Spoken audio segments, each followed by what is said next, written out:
Hey, Brian, are you there?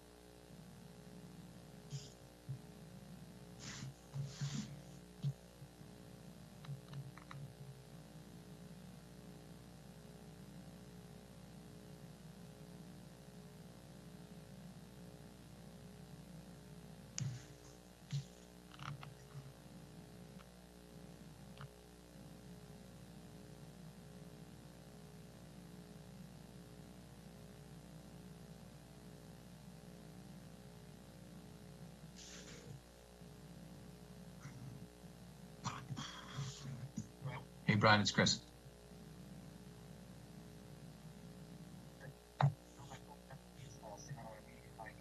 No, you asked me to check the system, and I saw you're muted and your camera's muted. So, yeah.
I'm inviting all legislators to come into the chambers so that we can begin Rules Committees first. Steve.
All right. I'm going to call the Rules Committee to order and request that Deputy Presiding Officer Coppell lead us in the Pledge of Allegiance.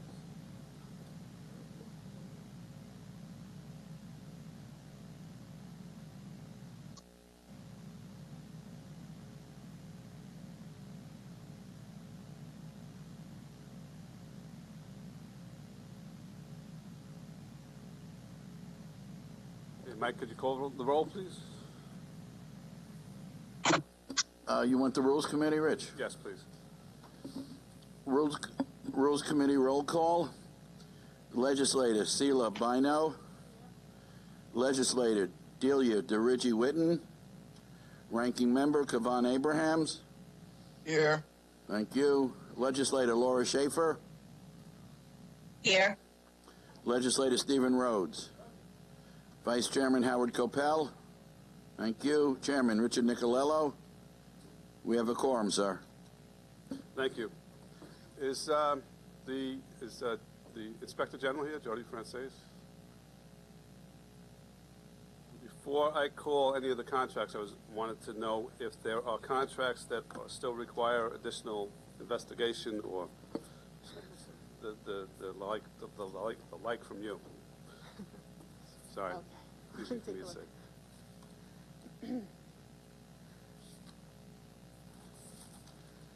Presiding Officer, we had 6 contracts that during our review we needed additional information for.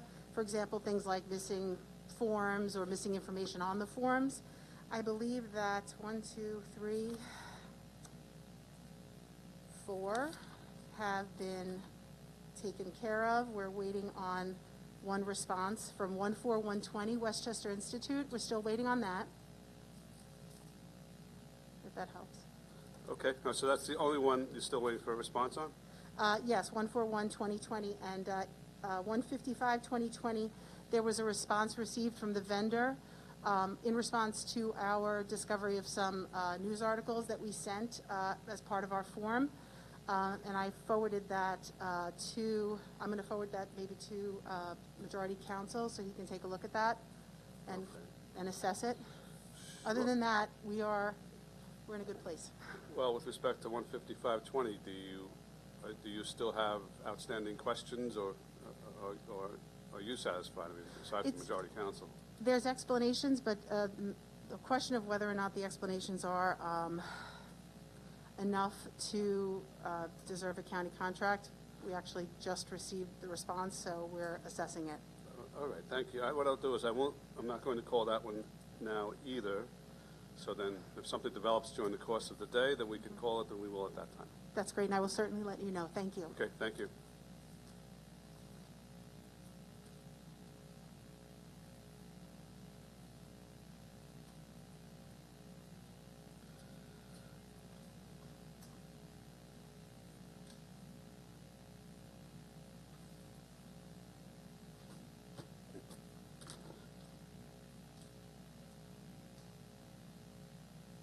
Okay, we'll proceed to the contracts portion of the Rules Committee.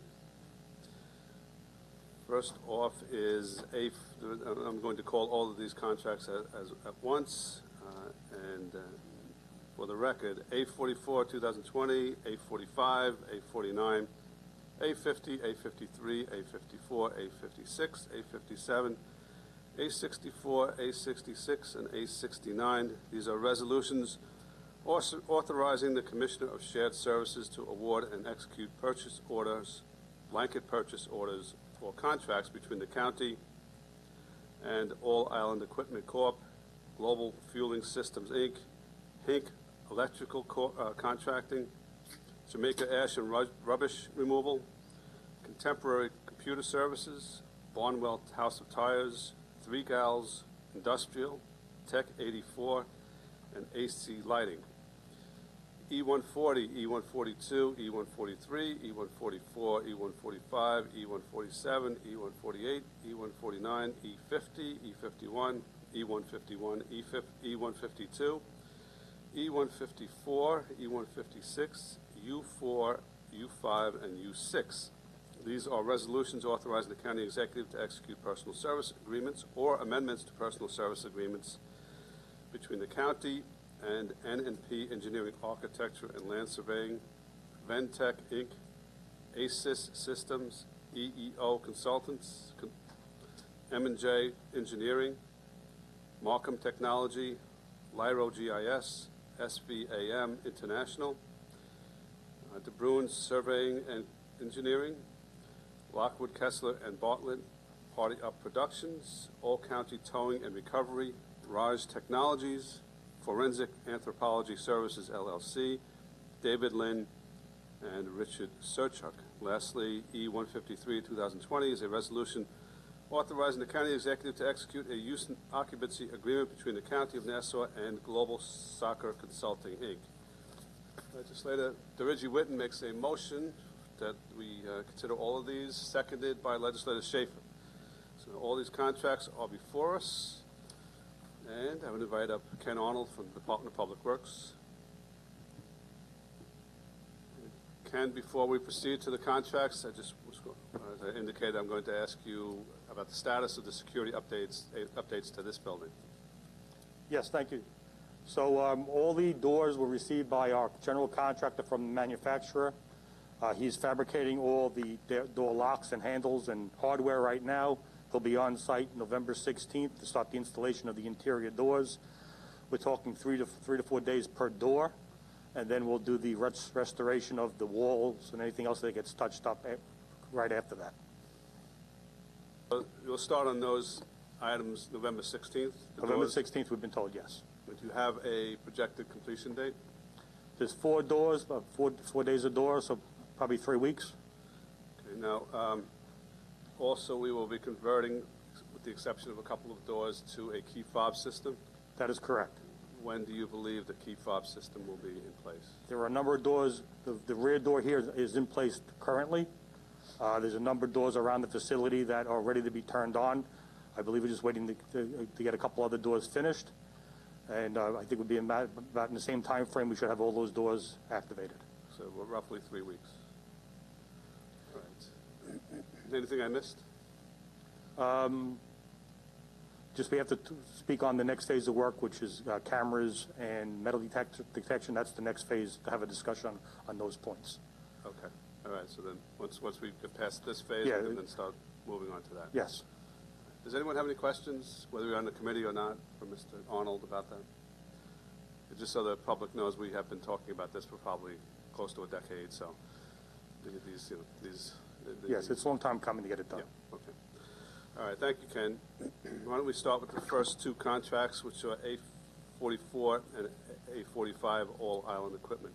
Okay, so these 2 contracts are to supply equipment to the department for our typical operations. A44 is for 3 track loaders. A lot of people call them skid steer loaders. They're small pieces of equipment that we use throughout the department to deal with snow removal, our sidewalk work, recharge basins, drains. So All Island was the only bidder on that bid. A45 is for payloaders. Payloaders are integral to our operation. This is to buy 6 payloaders. We have a fleet, I think, around 12 or 14. I forget the exact number right now. So this is about half of our payloader replacement. Our payloaders are currently 7 years old, so it's time to get them ordered because it takes about a year to get this equipment. And this is integral to our snow operation and everything else that the department does. Okay. Does anyone have any questions on these? Hearing none, why don't we go to the next, which is A49? So A49 is a contract for fuel dispenser, maintenance, and repair. We had 3 bids. Our annual usage is about $450,000. We have about 15 fueling sites, and this contract will be used for that operation to make sure all our fueling sites remain in a good state of repair and are working when we need them. Okay. Any questions? Okay. We go to A50. A50 is our contract for our vascular or drawbridge maintenance and repair. We have 2 of those bridges, Bayville and Long Beach. This contractor supplements our staff for things that our guys can't address, mainly electronic and instrumentation. Hink was the single bidder on this project. They specialize on these type of work throughout the county, both for state and our bridges. And this is a very important contract to the department. If something happens, we need these guys to respond within 3 hours and deal with our issues.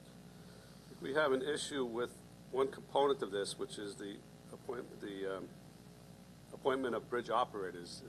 So we have a question. Okay, yep, I was. And it leads civil services question too, as to whether that is a title position and whether we can actually contract on this work. The reason we did that, and I talked to the president, is with COVID especially, we wanted to make sure that if we had a bind and we didn't have any operators available, that the bridges had manpower. It's not our intention to use that unless it's a dire emergency. But I mean, the department has, I forget the exact number, I think 11 bridge operators, and if we did have an outbreak in one of those 2 facilities, we felt that we had to have some supplemental staff in case of emergency.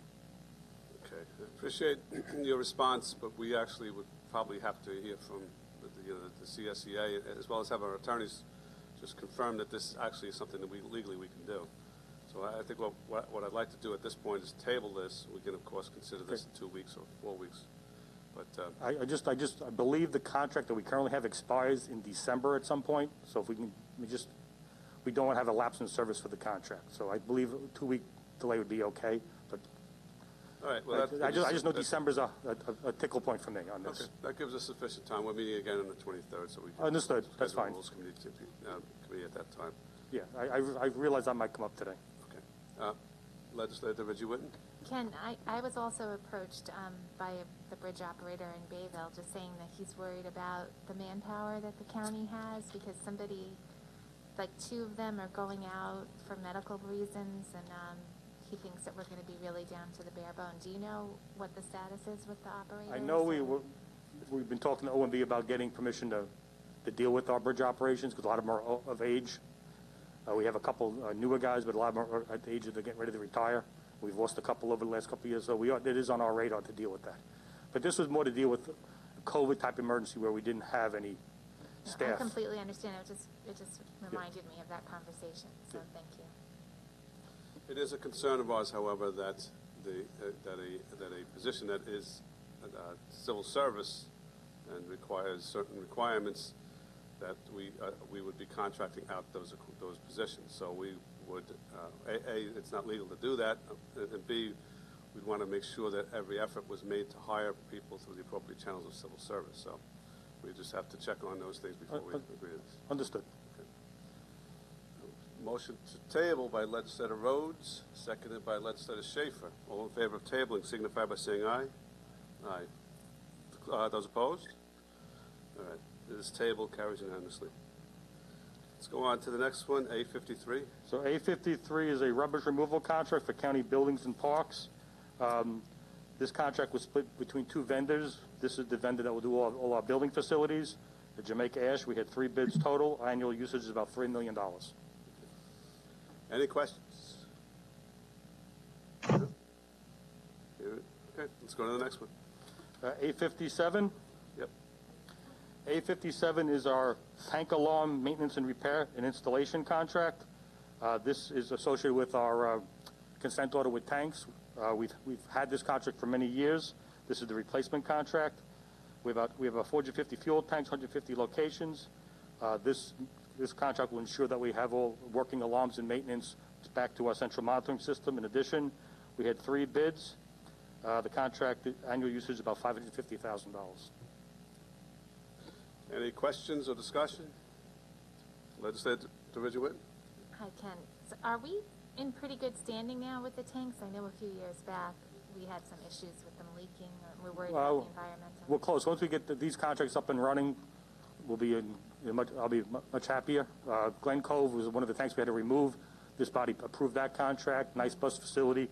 That job is in final closeout. This is the last bit of work that I have to get the contracts through on. All right, so we're getting there with the. Yep.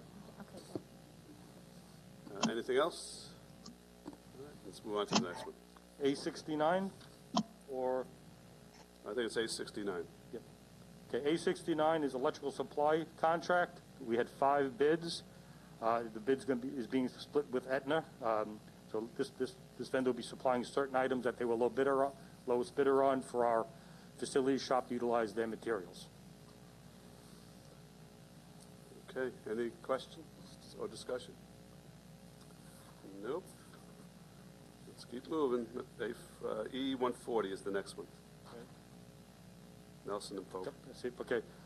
So this is a design, E140 is a design contract for Long Beach Central traffic signal expansion. This is 80% reimbursement. We had 8 bids. Nelson and Pope was the highest ranked and also was the lowest cost. Their NWB is 18%. Okay, all right. Very good. Any questions on this one? More discussion? No? Okay, next one is E145. Yes, I'm sorry. You're right. E145. This is a contract amendment for M&J Engineering. They are one of our on-call construction CM contracts. We're adding $2 million to the cap. As a point of note, this is a WMBE firm that we actually utilize. Okay, very good. Any questions or discussion?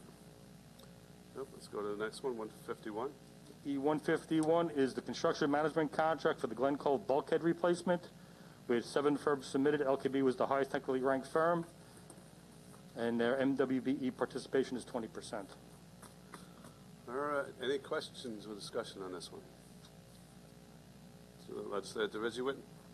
Hi. I spoke with the Inspector General, and she mentioned that Chesterfield is pretty much approved at this point. So. I'm hoping that will be on table today. Yeah. No, we're happy to support that now, and I know Glen Cove is very glad to have this project moving. Okay.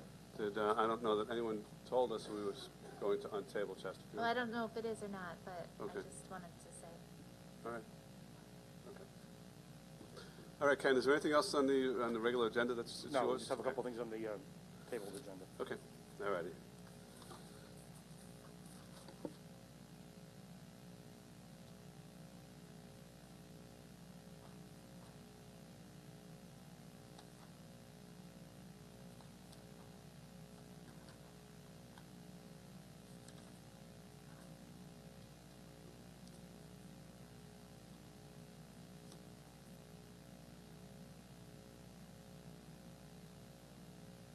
All right. All right, we're going to go a little bit out of term, and just with respect to one contract, we're going to call it for a vote now. That would be E140 of 2020. Any debate or discussion? All right. All in favor signify by saying aye. Aye. Those opposed? Who's abstaining? Okay. All 3 members of the minority? Okay. So it passes by a vote of 4 in the affirmative and 3 abstaining. All right, now we move on to the information technology contracts. First one will be A54 2020. It's a contract with Contemporary Computer Services, Inc. Good afternoon, Nancy Stanton, IT Commissioner, A5420. A5420 Contemporary Computer Service, Inc. This contract is used to support the needs of several departments, IT, clerk, OEM, etc. We are requesting $2.5 million over a 5-year term. This contract allows us to retain technical expertise for the county's mainframe and maintenance on mainframe equipment. Our approximate run rate is $350,000 annually. Any questions on this one? Okay. Move on to the next, Sure. which is E148. I do have E142. Oh, that's you also? Yes, we supply the staff for Human Services. Okay, then let's do E142 as well now. E14220 Ventec Inc. This amendment is to increase funds by $220,000. We are also extending the contract 1 year through September 19th, 2021. This allows time for the RFP to go out, a new RFP to go out. We use this vendor for programming system analysis services at HHS. This vendor is woman and minority owned, and it's 70% state reimbursed. Any questions or discussion? Nope, let's go on to the next contract. 14820 Lero GIS. This new contract is for supplemental staffing services for various IT projects. Contract term is 3 years with two 1-year renewals for a total term of 5 years. We are encumbering $95,000 at this time. We currently use this vendor for supplemental staffing for GIS tax mapping for the assessment department. Okay. Any questions or discussion? No? E149. E14920 SPAM International. This new contract is for supplemental staffing services for various IT projects. Contract term is 3 years with two 1-year renewals for a total of 5 years. We are encumbering $400,000 at this time. We currently use this vendor for supplemental staffing, ERP project, cash bail, treasurer office, web application, parks department, and this vendor is also minority owned. Is this a new contract or is it an amendment? This is a new contract. Okay. What were the areas that were covered by this contract? Primarily, it's PeopleSoft at this time, but we are supporting the treasurer's office, some web applications, parks department. We're building a new system. Those are coming to conclusion. Hopefully, in the next month or two, we'll be letting some people go. Did you say cash bail as well? Yes. Okay. So you'll be working with which department? Police? Treasurer. Treasurer's office? Yes. Okay. How does that work? They take in cash bail, and we built an application so they can track it. Okay, all right, so they're checking the financial component. Yes. Anyone else have any questions or discussion of this? Nope. Let's go to the next one. E15020, Gayron de Bruyne. This amendment is to extend the current contract for 6 months through February 20th, 2021. We have drafted a new GIS contract and we'll be sending to the vendors in the next few weeks. DPW recently used this contract for planning census project. This is only an extension of time. No additional funds are needed.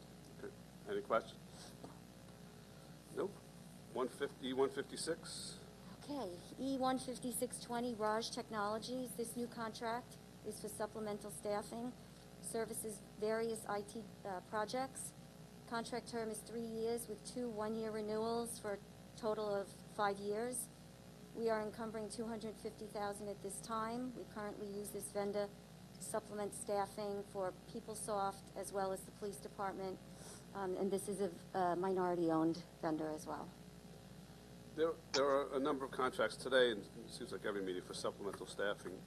Is there any sort of general master plan for your department to move away from supplemental staffing and to use in-house personnel for some? Absolutely. That is the goal. We have reduced it by 50% in the last year, and we are looking by the end of the year we'll probably be replacing another 4 or reducing by 4. Okay, good. Yeah, we're trying very hard. Very good. Any questions or discussion? Thank you. Do you have any other contracts? That's it. All right, thank you. Thank you. Next contract is A56, 2020, with Barnwell House Tires, Inc.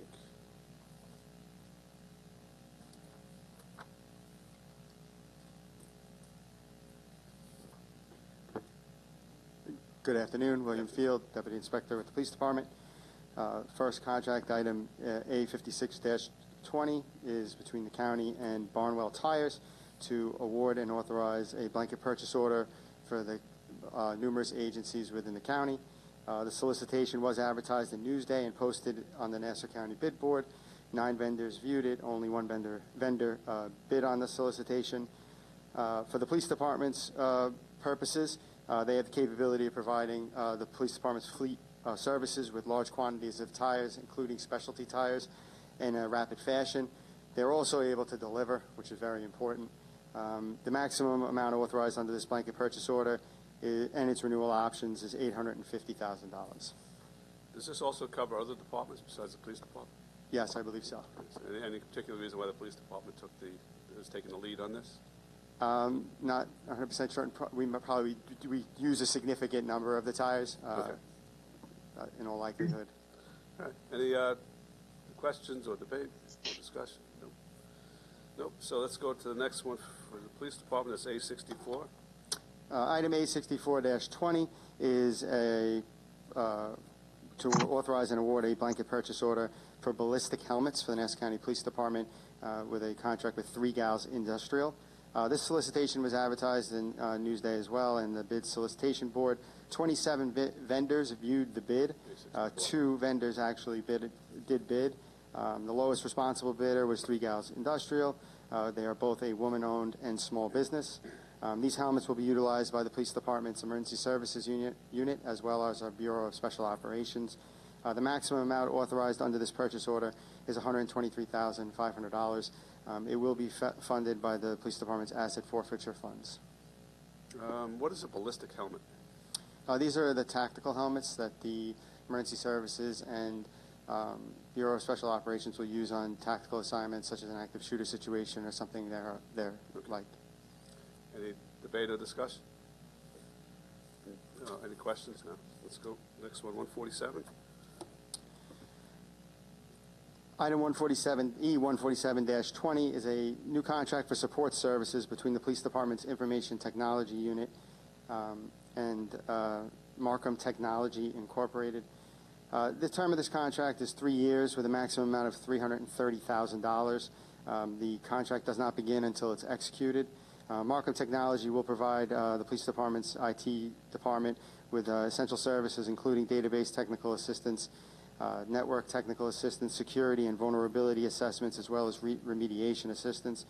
These services will provide the PD's IT unit in not only creating self-sufficiency, but also hardening the network to reduce vulnerabilities and provide resilience in the case of there being an unplanned outage. Much of the department's Cisco devices, including routers and switches, this vendor will be able to assist with.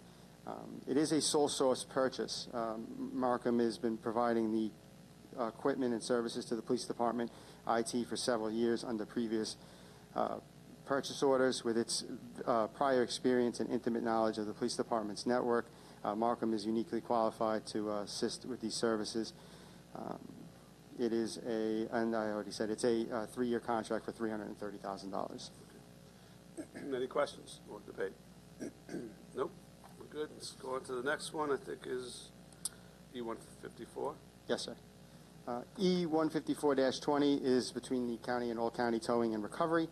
This is an amendment to an existing contract to provide Nassau County Police Department with towing and storage of vehicles. These services need to be available 24/7 to be able to tow, store, and release the vehicles. The purpose of this amendment is to renew and extend the contract for an additional 1 year and 6 months through July 15th of 2021. This contractor was selected as the highest scoring proposer for their assigned zones. The county is in the process of issuing a new bid for these services. It is a revenue contract, whereas the vendor does pay the county a franchise fee, although the county is required to pay towing and storage fees when a vehicle is placed on a department hold. The contract is late. Initially, it was due to their collection of insurance and disclosure forms, and then was delayed additionally by COVID-19. Thank you. Any questions? Deputy Presiding Officer Copel. So, why is the new contract preparation? you said there was insurance forms that were delayed and so forth, but why wasn't this advertised for a new contract earlier? I believe my understanding was there were delays originally with getting some of the proper paperwork and then COVID extended. From whom? That's the part that I don't understand, forgive me. You would be getting that kind of paperwork from the successful bidder, I would think, or from other bidders, right? Correct. So what I was asking was, why are we extending this? Why wasn't, and because you don't have a new bid package ready, why don't we have a new bid package ready? Didn't we have one in time so that we could have gotten this out? I'm not 100% sure. I believe that's unfortunately why we were in the situation to request the extension. No, I get that. I get that. You're requesting an extension because you couldn't get and nothing to do with you. I understand, nothing personal, but I'm just wondering what the delay is. You don't know. Okay. The way it was explained to me was it was related to there being some delays due to COVID and also some of those disclosure forms. And the hope is that the bid would be able to be out by the end of this year, so as we can award it as soon as possible. All right. I hear you. I don't understand it, but we'll leave it. I'm not going to. Just keep on going. Yeah, I'm sorry if I'm misunderstanding you. Okay, thank you. Does anyone else have any questions or debate or discussion? Nope. Was that the last one, Inspector? Yes, sir. Okay. Thank you very much. Appreciate Thank you. The next contract relates to the Correctional Center, and it involves Tech 84. Sheriff is here now.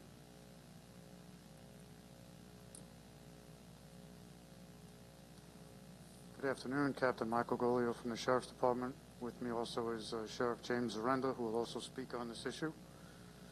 Item A66 is a request for the purchase of 2 Tech 84 whole-body contraband detection scanners. This is a sole source purchase based on the unique design features and operation of these particular items. It's going to be funded for a maximum price of $278,000 will be funded out of the asset forfeiture funds from the Sheriff's Department. I think the Sheriff wants to speak specifically. Yeah, James Zarenda, DZURENDA for the record. So the Tech 84s are systems that are being used around the country now because they are the lowest transmitting of radiation imaging out of any of the other systems that are out there. The only difference, too, is these are portable. It's the only portable systems in the United States. So we could bring them actually to housing units. They don't have to be a stationary units, which is going to be a big deal when you're talking about incidents and what happens in a facility with moving dangerous people from one end of the facility to the other in the middle of an incident. The Tech 84s they're also we have them being operated in our state already. When I went to the New York State Sheriff's meeting last week, it seemed like there were quite a few of the counties already have the Tech 84s, and JFK Airport is actually going on the Tech 84s in another week. They're a system that's up and coming, and it actually has the lowest amount of, like I said, the radiation imaging, and it's by far lower than what the state's health department is requiring, or out of the state statute that went out. Okay. Anyone have any questions specific to this to the scanners? Sheriff, since you're here, we do have some questions with respect to staffing at the correctional facility.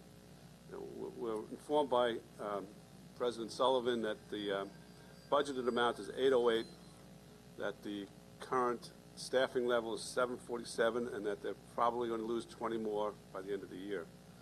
So we're concerned about the staffing levels at the correctional center dipping below where it could be dangerous for the correctional officers themselves and in a number of different ways.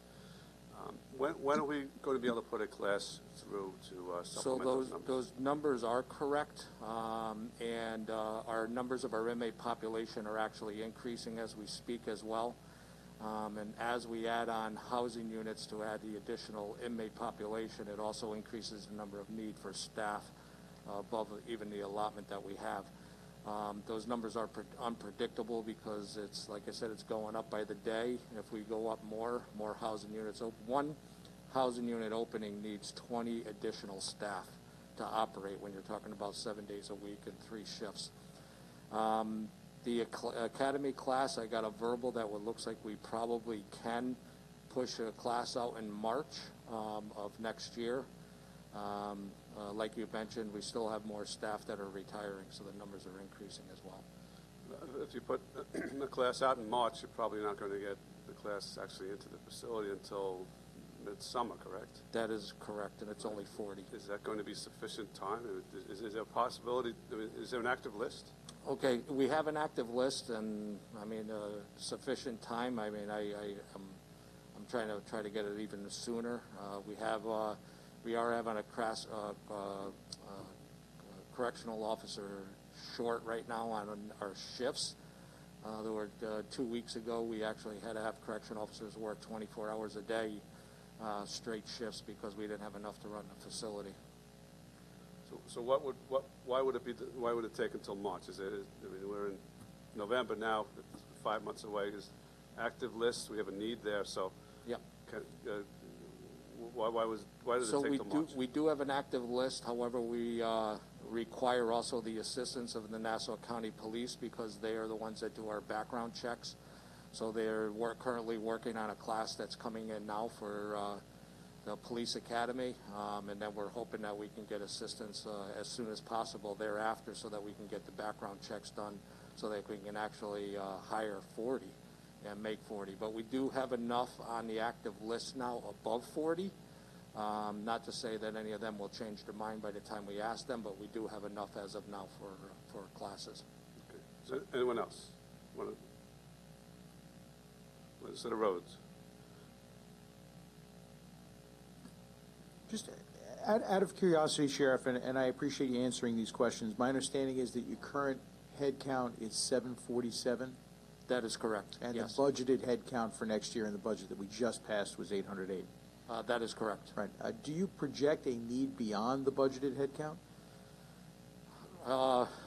If right now, I would say no, but if you predict the way our population numbers are going, there would have to be.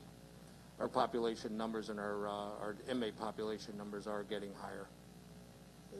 Just if that eventuality comes to pass, because it sounds as though, based on the way the numbers are increasing, you're already having a shortage in terms of staffing.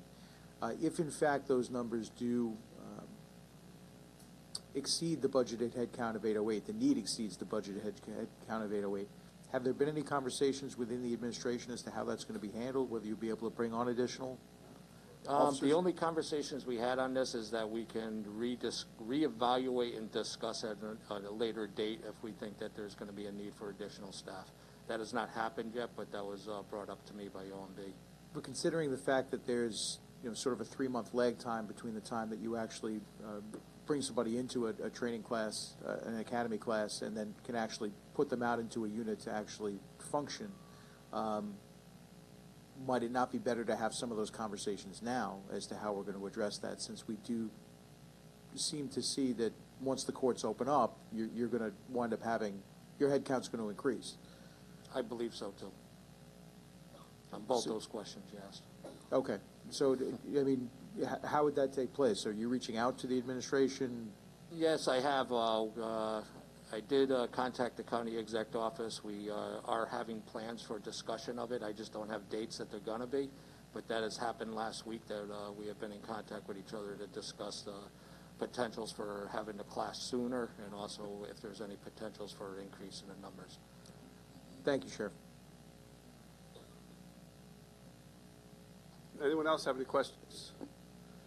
Okay, thank you for your responses. And again, we would like to see that class to go out as soon as possible to get those new officers into the jail as soon as possible.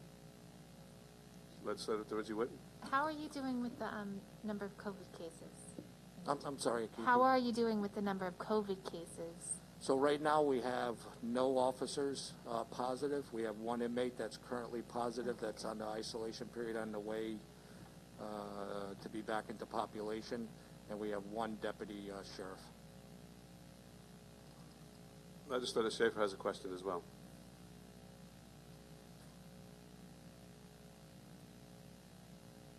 No, she heard me. Legislator Schaefer?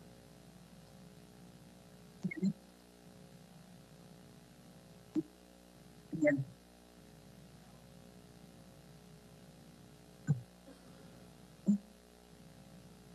We're having difficulty hearing you.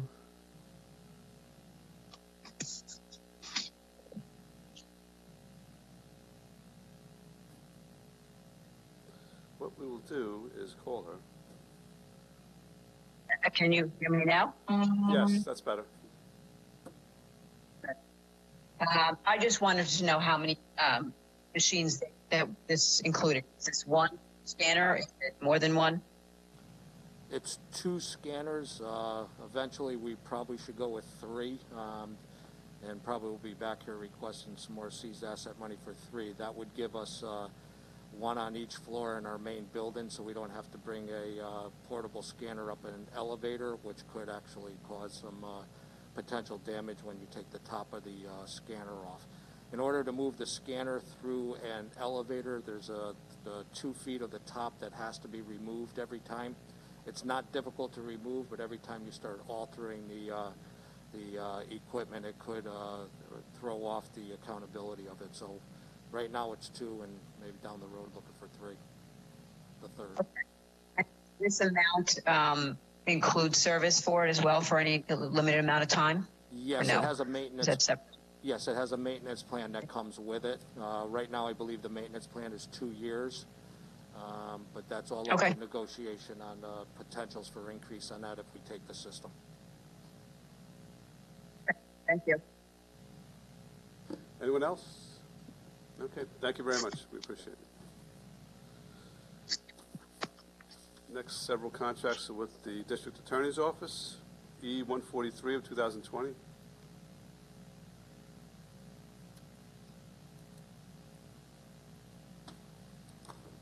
Good afternoon. Bob McManus, District Attorney's Office. Item E-14320 is an agreement with ACES Systems Incorporated that provides the District Attorney's Office with an investigative case management system that uniquely integrates with the District Attorney's current SciTech electronic surveillance systems and legacy data collection systems. ACES Systems is the sole proprietor of the program software and is the only vendor equipped to provide consultation, installation, migration, conversion, support, and maintenance. We have worked with ACES now for over 10 years. Any questions? Okay, good. Let's go to the next one. Item E-14420, excuse me, is a one-year agreement to provide implicit bias training to staff at the District Attorney's Office. EEO Consults, the vendor, provides diversity and inclusion solutions for organizations and for organizational cultural assessments, strategic diversity planning, facilitated courageous conversations, employee resource groups, and EEO compliance.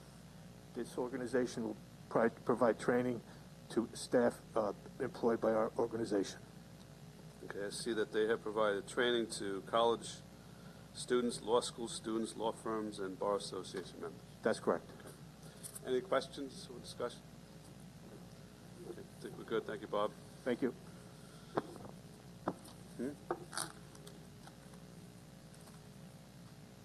No, I mean, we spoke to the IG before we started, so we're holding that until we're finished with that.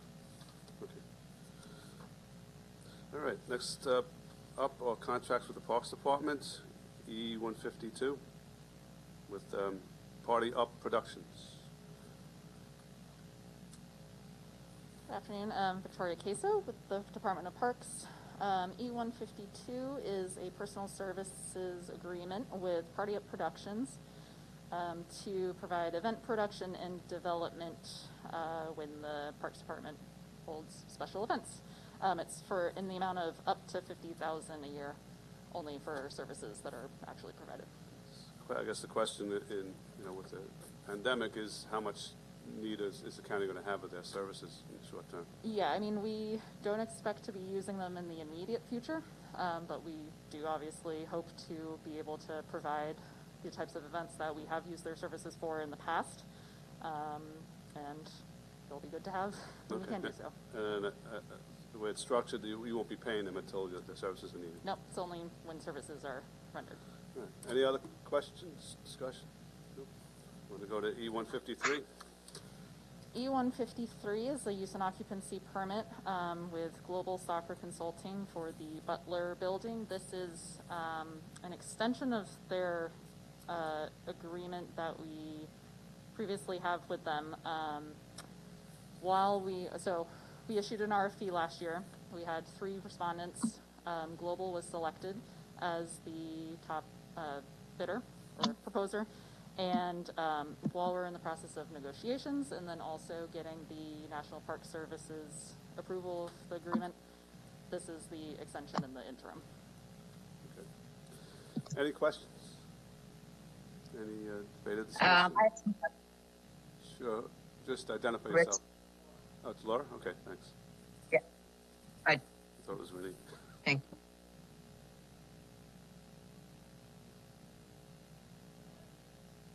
Go ahead, Laura. Me? Oh, okay, I'm sorry.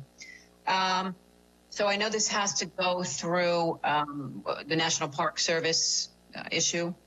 Did we have this same problem before where they denied the permit or their approval and we had to go back for it? What happened in the past? Yes, so This is familiar. previously there was an RFP that was issued. Global was selected. The National Park Service rejected their proposal as too grandiose for the Butler building and the Mitchell Field space. What we will be submitting to them will be a much more scaled down scope of work. So we are hopeful that we will be able to get their approval and move forward with this agreement. Okay. And they had a prior contract with the county, is that right? Yes, they've been the permittee there since 2009, I believe. That is fine. All righty. Anyone else? Did that prior contract expire? Oh, I'm sorry. We didn't get that last question. Hello? Yeah. Did the prior contract expire? Yes, this is, so we had an extension that went through March of this year. This will be, they were completely closed in April and June. This will be from July of this year through June 30th of next year. Okay. And the amounts, the revenue that's coming in, that's different than what we've had previously, correct? It's only different for July and August because of, obviously they haven't been up to full capacity. So part of the agreement was that they paid $4,500 for July and August, but going forward they're continuing to pay $15,000, which is from their previous agreement. Their new agreement will have updated amounts and updated capital improvement investment.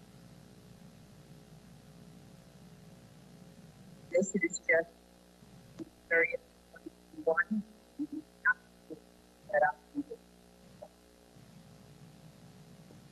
We didn't catch that, Laura.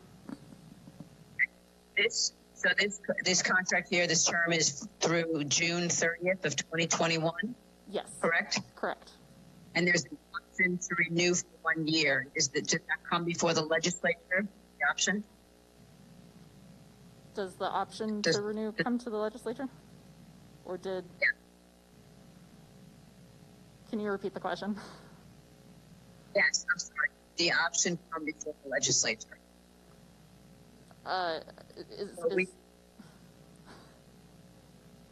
Did it come before the legislature, or is it coming before the legislature? Is it? Okay. Let's see.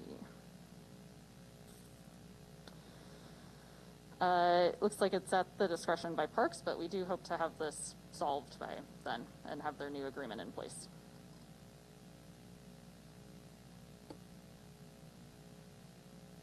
Okay, any other questions, Laura? No. Okay, thank you. Legislator Bino. Hi, Tori, how are you? Good, how are you? Good, good. Couple of questions. I wanted to know, what's the estimated time for the construction at that site as a part of their plan? As a part of their new proposal, I do not have that number off the top of my head, but I can look to see if I have it in our record somewhere. Okay, and before we come back for the full ledge, I guess, oh no, we're only proving this here, right? I guess my question is also, what's the value that would be added to our county facility based on some of the work that they were doing? Sure. So I can get you those numbers based on what their proposal in the current draft of the agreement is, but that will be the next agreement that comes to you, not this extension. Okay, and then it goes out to the federal government for the approval, right, for the Park Service. Is it a requirement that it has local approval before it goes to the federal government? We have to submit the agreement to the National Park Service for approval. If there are any substantial changes after that, we would have to resubmit it. So,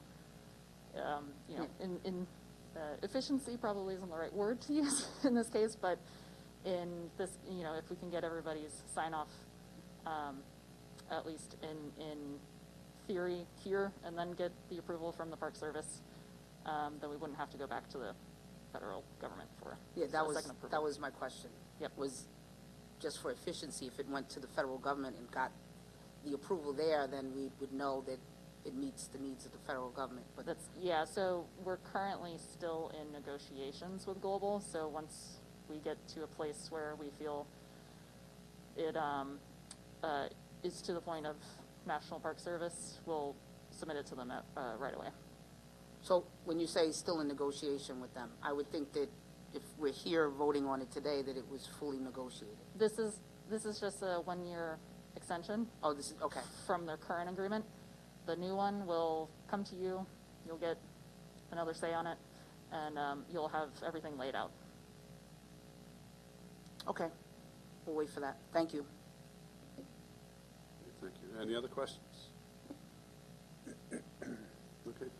All right, thank you. Thank you.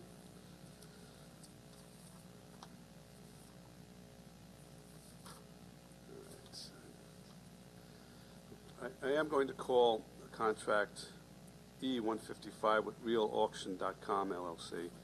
The Treasurer's Office, I believe the Treasurer would like to speak on that. Hey, Beaumont, how are you? Good afternoon, Beaumont Jefferson, County Treasurer. E-155 is a contract to conduct the annual online lien sale. Maybe I should take this now. 2 vendors responded to this contract. In 2018, we transitioned from a 4-day in-person sale, which was held here in the county legislature, to a 1-day online sale. That sale was conducted by a company by the name of Grant Street. The contract expired, and we went out to bid in this year, and 2 vendors responded. We sell approximately 4,000 parcels, which translates to $40 million to the county. Tax sale buyers are charged a $20 fee for a lien certificate purchase, and that is split between the fee is split between the county and the vendor. Tax sale purchasers are purchasing liens. They're not purchasing the property, they're purchasing liens, and their investment can return anywhere from 1% to 10%. No foreclosures can be done on any of those parcels until after 2 years, and any property owner, any residential property owner can file for a hardship if they cannot pay the liens. The benefit of the online lien sale going from 4 days to 1 day was based, when we did it back in 2018, was based on saving resources, saving time, saving dollars to the county, and it increased our participation, and it actually improved the rates the county received.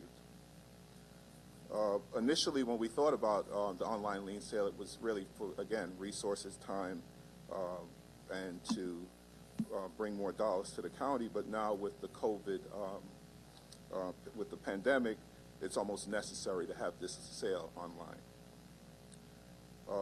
Bidding, it also provides tax sale buyers to go online, research the properties before they bid, and they can do this 24 hours a day rather than doing all the research on the same day or a few days before and then sitting and bidding. It also reduces collusion. Some of the things that we identified when we first went out with the online lien sale was we needed to protect not only the county but also to protect novice buyers who we knew in Florida and in other states were not familiar with the process, and they thought they were actually, buying a property or interest in the property. So some of the things that we have is a registration fee of $175 per vendor. That discourages folks who, in some states there's no registration fee, so folks register and they bid. A lot of those bids end up back with the state or the county that's doing the bid. And there's also a minimum deposit of $5,000 or 10% of the total bid.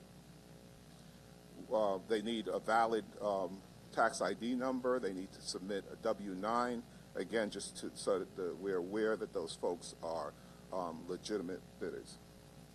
Forfeited bids come back to the county.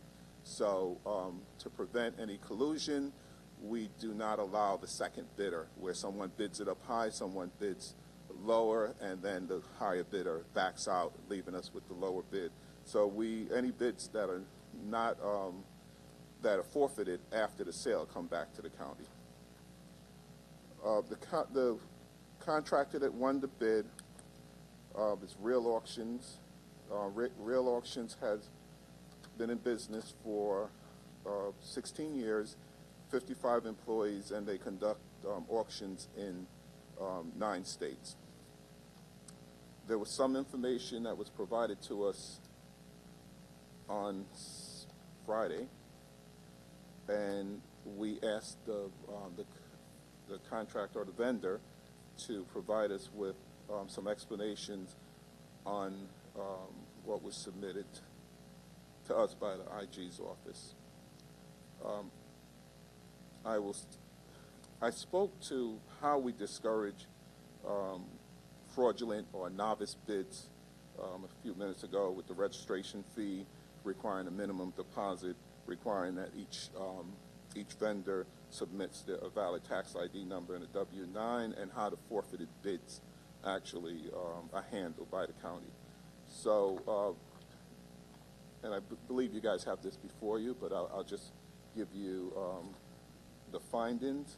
One of the findings was in Orange County, rigged online tax lien auction. Again, these things are not the vendor. These are folks who were really using the online system to game the system, and that's why we build in, these procedures or policies within to stop this from happening. So in Florida, there was a tax lien buyer. The only requirement for the bidder was to have a tax ID number, and they did the bidding without a valid tax ID number. There was some confusion in another county in Florida where you had novice bidders who were actually purchasing a bid on on a condo association fee and not on the actual property taxes. So on the site, they had both property taxes and condo fees, which were much lower than property taxes, and the bidder thought they were actually bidding on the taxes, and they were not. There was also an incident where it was really the state of New Jersey, and the vendor does provide quite a few counties in Jersey with services, and there was an investigation, an investigation into inside a deal, but it was not the vendor that was involved in that investigation. And the last was a pair of individuals who, and I explained this earlier, who one individual bidded up high, the other individual bidded low, and then the higher bidder dropped out. And in the state of, just give me one, this was Wayne County, Michigan, and the vendor advised Wayne County not to do that, and not to actually give it to the second lowest bidder, and they did, and as a result, you had that, one person who decided they were going to bid up high, drop out, and it would fall to the lowest bidder. We do not do that here in Nassau County. It goes back to the county. I'll stop there if you guys have any questions. Okay. We do have questions, and I will be inviting the Inspector General up. But first, since I didn't have a motion on this before, we're going to have it now. It's a E-155 resolution authorizing the county executive to execute a personal services agreement between the county and RealAuction.com, LLC, moved by Legislator Bino, seconded by Legislator Rhodes. I know that Deputy Presiding Officer Coppell has a question. Yes, sir. Thanks, Beaumont. Nice to see you. A couple of questions. First of all, okay, so it's approximately, they'll be making about $45,000. That's what I see. That's what they're for running these auctions, right? Yes, they will get $10 there's per $20. There's $20 fee to per county certificate. gets 45,000. They get 45,000. We get exactly. Okay, got it. What is the historically? What is the discount percentage on these liens as they're sold? Well, the way the sale. I know. I understand how it works. I know what an auction is, but my question is, what percent? If you look at the historical discount at which these things are sold pursuant to the auction, what does that? What would that come to? How much is the county, in other words, giving up in taxes, in uncollected taxes, by selling the lien, as opposed to perhaps holding on and foreclosing itself? Okay, so yeah, the average rate that we sell these liens after we split the differential.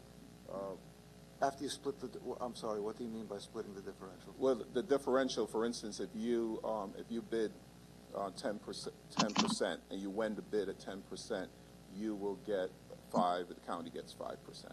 So there's a different the reason why the lien buyer is buying this is really not to necessarily foreclose on properties, is the interest that they'll receive. And so I'll just give you. I understand it's a very, very high rate of interest. The average is 1.98 last year. Before we went to the lien sale, before we went to the online lien sale, the average that we were paying the investors was 2.70. So by getting more people in and bidding lower, we're now only paying out 1.98%, and we were at 2.70. You're paying 1.98% to whom? This is the average that we pay. This is the average rate after we sell all the liens at different interest rates. Okay, my question is this: let's say you take a lien, it's for $10,000, let's say, right? Yes. You're selling the lien to an investor, correct? Yes. Okay. What is the investor paying for that lien? It's paying whatever he bids. Whoever wins the bid. He's So in other words, paying whatever he wins that bid at. In other words, he bids $5,000, let's say, and he's the high bidder, he wins it. Right. Okay, fine. So my question is, if you take the universe of bids, the universe of winning bids, that would be a 50% discount in my example, correct?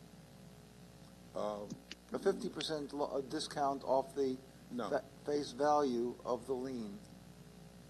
No, that's not the way. That's not the way that the lien sale works. It's if you bid $5,000, at the end of the day, the county will recoup that $5,000, and they will split the differential, whatever that interest rate is, between the county and the lien buyer. So in my example, then the county would be giving up 25% at the end of the day, as you put it. No, I don't agree with that. If the discount. No, so what am I missing?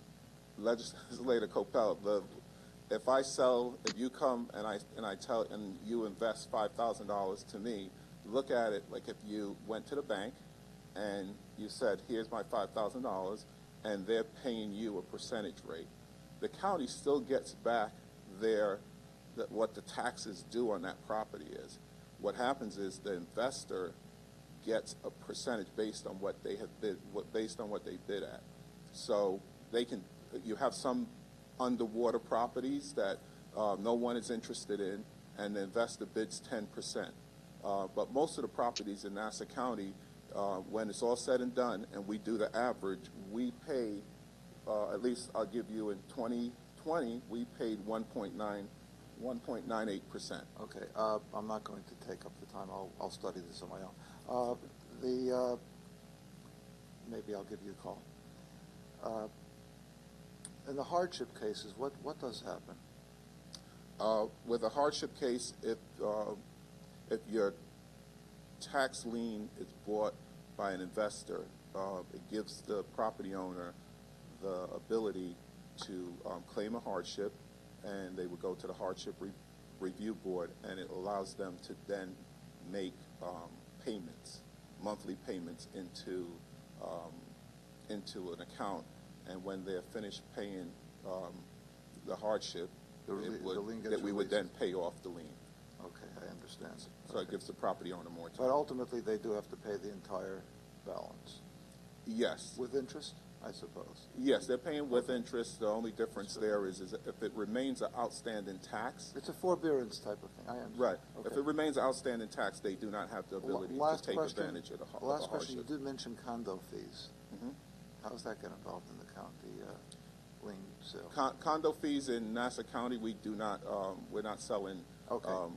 Condo fees. That was an example that was given where you had folks in Florida who thought they were actually buying a property tax lien, and they were actually purchasing condo fees. Okay. And they were unable to foreclose on a property. I got it. Okay, thank you.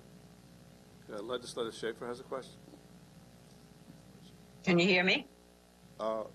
Can you hear me? Yes.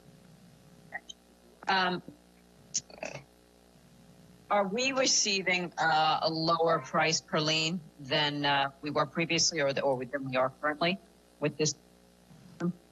Yes, Legislator Schaefer. With the online, going online allowed us to have more participants in the sale, and as a result, we were paying a lower interest rate to the bidders. Okay. Is that something that was negotiated, or is that their fee that they offer? No, that was a benefit of going online. When we did it in person here at the Ledge Building, we had anywhere from 30 to 50 participants in the sale. When we go online, that number, I don't have it in front of me, but that number doubled.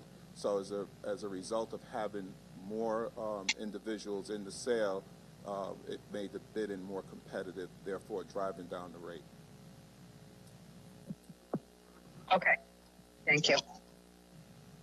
Any other legislators? Okay, I will invite the Inspector General's office up. I believe there were concerns raised about this particular contract? And,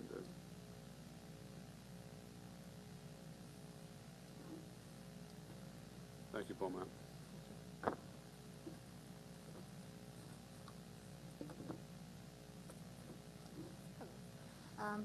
Thank you, Presiding Officer. I was listening to Mr. Jefferson. Our office provided to the legislature what we found during our review. I believe that Mr. Jefferson has addressed issues that came up in those news articles that we sent to you, and his representations sound very reasonable, and I have no reason to doubt their veracity. At this point, I don't have any. Our office doesn't. We don't get to object. We don't have any objections to the contract. Okay. Thank you very much. Thank you. Appreciate that. All right. Again, any other questions now? All right. So we'll move on to the next contracts, which are with the Medical Examiner's Office. We have U4, U5, and U6.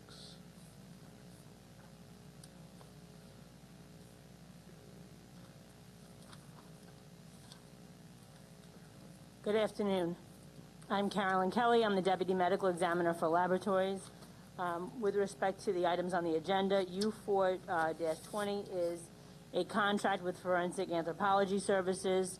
This is a 5-year contract in an amount not to exceed $9,140 over the 5-year term. This contract was advertised in Newsday. It's for services as needed to identify skeletons that are exhumed or skeletonized remains. And unfortunately, such a case happened recently with an exhumation of a body with connection to MS-13. Okay. Any questions? No. We can just go to the next one. The next one is U5-20. This is also a 5-year contract for Forensic Odontology Services.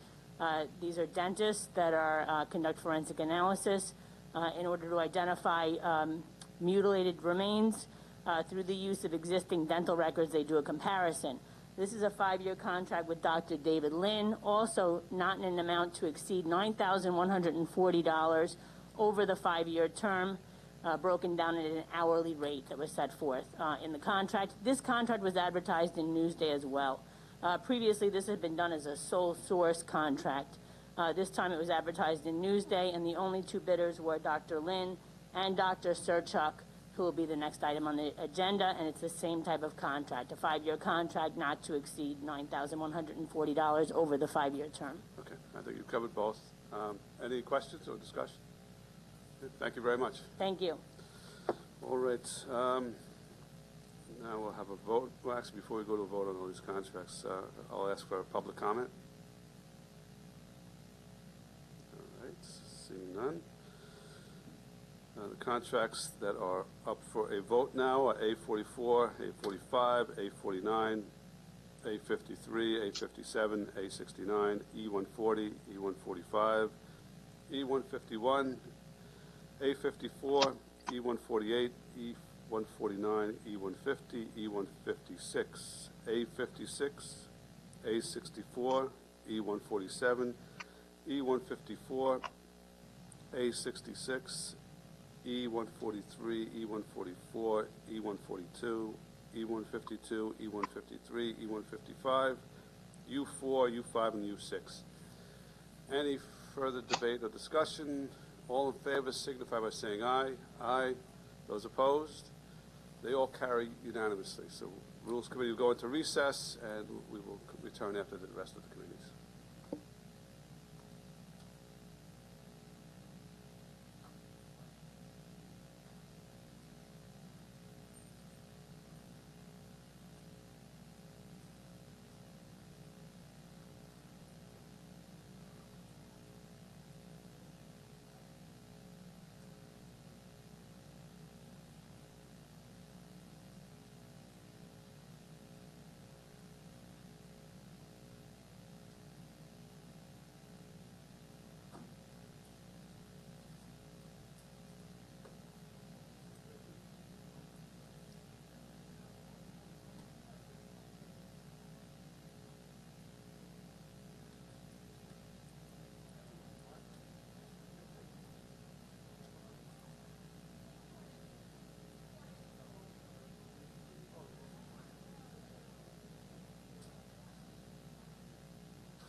Good afternoon. I am going to call the Public Safety Committee to order, and I will ask the clerk to call the roll.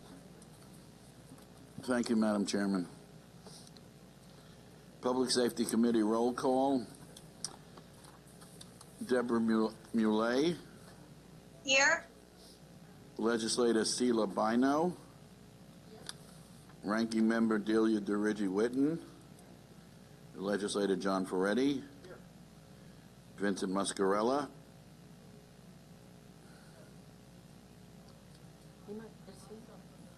Rose Walker is substituting for him. I'm sorry, we should have told you sooner. Thank you, Rose Walker. Vice Chairman Stephen Rhodes. Chairman Denise Ford. Here. We have a quorum, ma'am. All right, thank you very much, sir. There are 7 items on the agenda today, which are clerk item numbers 319-20, 328-20, 329-20, 334-20, 338-20, 341-20, and 342-20. Clerk item number 319-20 is an ordinance supplemental to an appropriation ordinance in connection with the District Attorney's Office. Clerk items, I'm gonna just go through the first one because we'll just, all right, may I have a motion, thank you, by Legislator Walker, second by Legislator Rhodes. This item is before us. Good afternoon, sir. Good afternoon. Bob McManus, District Attorney. This grant was provided to the Nassau County District Attorney's Office by the United States Justice Department Office for Victims of Crime through the New York State Office of Victim Services. Funding will provide the formation of a new organizational unit called the Victims Services Unit.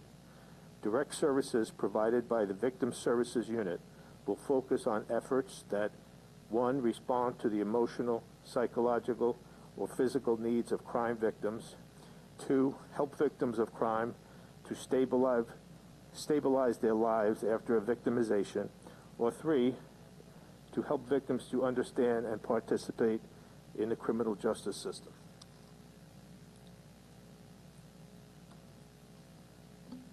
Actually, I'm really glad to hear about this because I think it will be, something very key, because so many people are traumatized as a result of being a victim of a crime. So, so I guess this is just being started up at this point, right? And then you'll see how to, maybe the DA will see how to staff it and what type of outreach that you would have to. Yeah, it will allow us, this grant will allow us to greatly increase our efforts in that area. Yeah, we're very excited about it. Yeah, you should be. Yeah, I think it's, well, any other legislators? Anyone from the public? No? Okay. I have a question. Oh, I'm Denise? sorry. Wait, Debbie? Yeah, okay. Legislator Millay, I'm sorry. Yes, thank you. Yeah, I too am really pleased to hear about this. And I'm wondering what type of professional will you be using to staff it? Will it be psychologists, social workers, or something else that I'm not thinking about at the moment? The major staffing component will consist of individuals in a title called Crime Victims Advocate, which is a competitive civil service title where the requirement is basically, the entry-level requirement is basically a bachelor's degree. We also have, at this particular time, 3 certified social workers also working in the program. Okay, so will the entry-level people be, because obviously you could have a bachelor's degree in anything, yes, but that wouldn't make you qualified to deal with victims of crimes, and you certainly need to have training for that. What type of training would the beginner people be getting? Well, the individuals you refer to, there has been an issue with the lack of experience, but we have provided extensive training to the people already on board and plan on doing so again with additional people that we plan to hire in 2021. In terms of details regarding the training curriculum, I think I would prefer providing that to you and other members of the legislature in writing, because I was not directly involved in the training.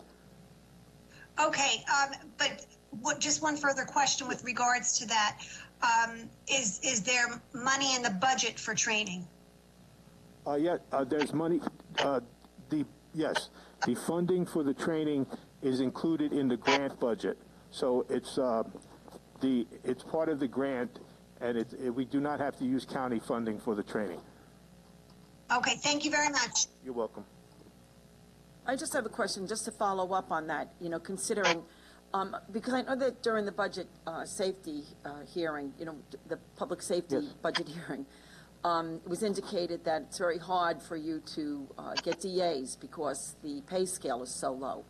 And for other reasons, is this pay going to be competitive so that we can attract people to come here and work? In the Crime Victims Advocate? Yeah. Due to changes that occurred over the years with the union contract, CSEA contract, I can't help but be honest and say I feel the starting salary is very, very low. Okay, maybe it's in the high 20s. Okay, all right. I guess that something has to be addressed.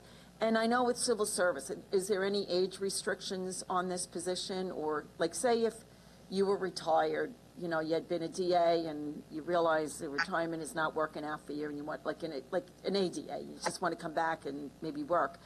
I mean, can somebody like say in their 50s come back and work, or 40s or whatever? Or there's no question about it. Okay. No question about it. All right. Thank you very much, sir. I really appreciate it. Anyone else? No? Oh, I'm sorry. Okay. All right. I see nobody. All right. So, okay. I'd like to see if we could, who's in favor of passing item 319-20? All in favor, say aye. Aye. Any opposed? Okay. The item passes unanimously. Thank you. Okay. Clerk, item numbers 328-20, 329-20, 341-20, and 342-20 are ordinances supplemental to an appropriation ordinance in connection with the Office of Emergency Management. Okay? All right. May I have a motion to pass? So moved by Legislator Walker, second by Legislator Rhodes. All right. These items are before us. And good afternoon, sir. Good afternoon. Thomas Delaney, Nassau County Office of Emergency Management. The first item, 328-20. That's our Emergency Management Performance Grant. This is a FEMA grant passed through New York State Department of Homeland Security Emergency Services that affords us the ability to fund our salary and fringe for some of our employees within our office. There's a 50% cost match on this, which is funded by general funds, again, with salary and fringe, so it's in kind. Okay. All right, you can, unless anybody has specific questions, we'll just keep going, and then we could go back to any other questions about that. Okay? So now it's 329, right? 329-20. This is also called the Emergency Management Performance Grant, but it's suffixed with a special. This was a one-time rollout from FEMA, again, passed through New York State DHSES, to allow us to purchase PPE that's outside of regular reimbursement channels. So like right now, that FEMA has drawn that line in the sand for September 15th, saying that all PPE must be bought for medical if you're going to get FEMA reimbursement on it. This goes beyond that. And is this, the FEMA monies, that has nothing to do with the CARES Act with the, through COVID-19? This is something separate? Totally separate. Okay. All right. Okay, then you have, I think you're 341-20. I'm sorry. This is called the Public Safety Answering Point Grant. This grant is funded by New York State. It's not a federal grant. We use this to enhance the capabilities of our public service answering points. That is our 911 center, FireCom, NEDCom. It's got a wide array of investments we're allowed to make with this, including purchasing furniture. That's interesting. All right, how about 342 then? 342-20 is our State Homeland Security Grant award. This is a FEMA grant, again, passed through New York State, DHSES. As you can see on this, there are multiple supplemental appropriations tied into this. So with this funding, we provide allocations for OEM and for the Health Department, for DPW, and for what's it called? Medical Examiner's Office, excuse me. Everybody gets their own appropriations, they can make their own purchases, but the budget's put up front so that we know where the money's going to go, and it's all approved by New York State. Thank you very much. Any debate or discussion, anything from the legislators? Any public comment? Okay, Legislator Walker. On clerk item 342, is each of those departments allotted a certain amount, or is it split equally? No, it's not split equally. It is, we look at it with our commissioner of our department as far as like how the best needs of the county are going to be met. And I will tell you that OEM keeps a substantial amount on hand, and that's so that when things pop up, we're able to address them. So that could be a purchase for the police department. Those wands that you see out front, if you came in the front entrance, that money wasn't budgeted for the PD. We had that in our budget. We bought it for them. Okay. And I had one other question as far as, I think it was clerk item 329. How do we stand with all our PPE purchases? Or do we feel that we have plenty on We've hand? got a very good stockpile that we built up in the very beginning of the incident. We haven't drawn down as rapidly as we might have initially forecast on that. Again, we don't know where this disease is going to go. But we are moving forward with the continued procurement of PPE. We setting up a blanket order for the purchase of disinfecting wipes so that we can purchase them on a recurring basis and not on an emergency purchase. Also setting up a blanket order for the face masks like I'm wearing now, the 3-ply blue surgical masks. Again, set up as a blanket order so they're not as emergency purchases. But the big thing with this, though, is that, like I said, after September 15th, FEMA drew that line so that everything that's going to be federally reimbursable has to be a medical need. Okay, so by that you mean that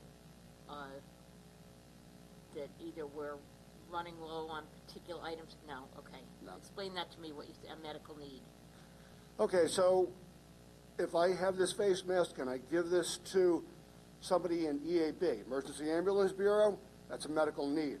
Okay. If I take it and I give it to somebody in DPW, it's not a medical need. Okay, so it really, it's really who you give it to will make a difference if it's going to be any type of reimbursement. Correct. Okay. And I'm sure during the height of COVID, because we were desperate, we were spending a lot of money on equipment that now we can possibly save money, buy it at a more reasonable price because we're not in that utmost state of emergency and have to get it from wherever we can get it. That's correct. Okay, thank you. You're welcome. Thank you very much. Okay. All right, all those in favor of passing these items, please signify by saying aye. Any opposed? All right, the items pass unanimously. Thank you very much, sir. Thank you. Clerk item number 334-20 is an ordinance supplemental to an appropriation ordinance in connection with the police department. The item is before us. Can I have a motion? Legislator Walker, seconded by Legislator Bino. Okay, who's here from the police department?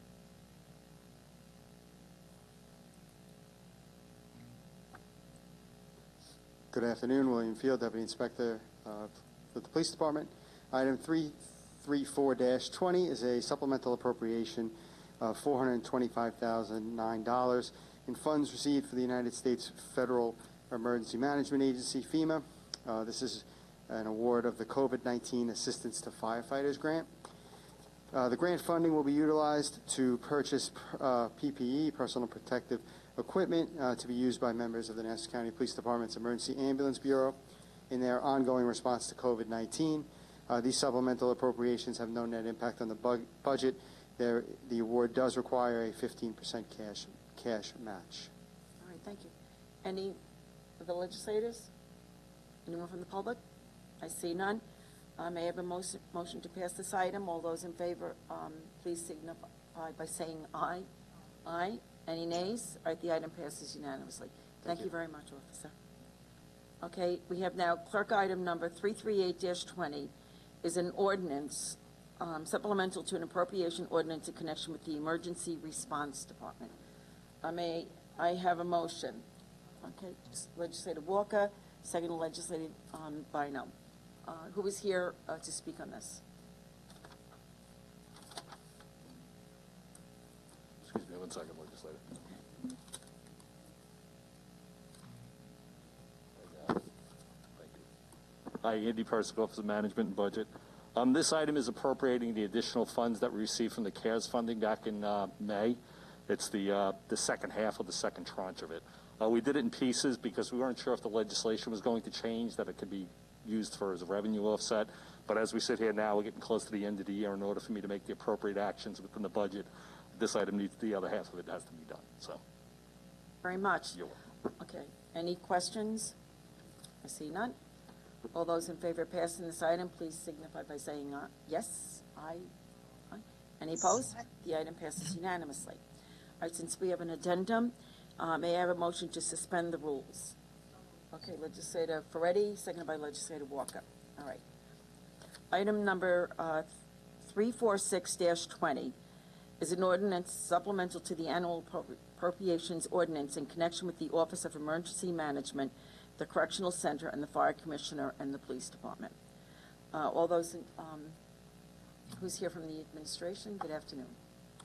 Oh, Thomas Delaney, Nassau County Office of Emergency Management. Item 346-20 is for our Urban Area Security Initiative grant.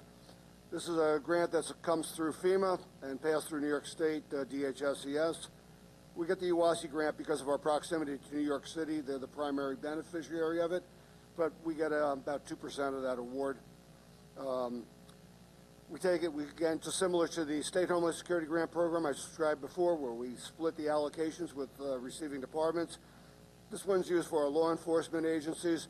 So Fire Marshal gets some of it, PD gets some of it, and as is the Corrections Unit. I don't have the summary, the whole thing on it, but what is the amount of funding that we're receiving under this? Do you have that handy? Okay, yes, I do. So the total amount of the award is $2,649,658. And contractually, 25% has to go to law enforcement. Okay. All right, thank you. Any questions from the legislators? Public? We see none. May I have a motion to pass this item? All those in favor say aye. Any nays? The item passes unanimously. All right. Thank you. We're finished. Thank you very much. Okay. There's no other business before this committee. May I have a motion to adjourn? Moved by Legislator DeRiggi Whitten, seconded by Legislator Ferretti. All those in... I did. This one. 346. Okay. Okay.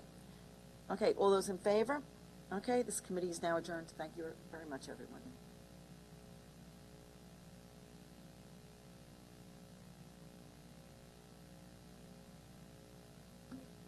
The next committee will be Veterans.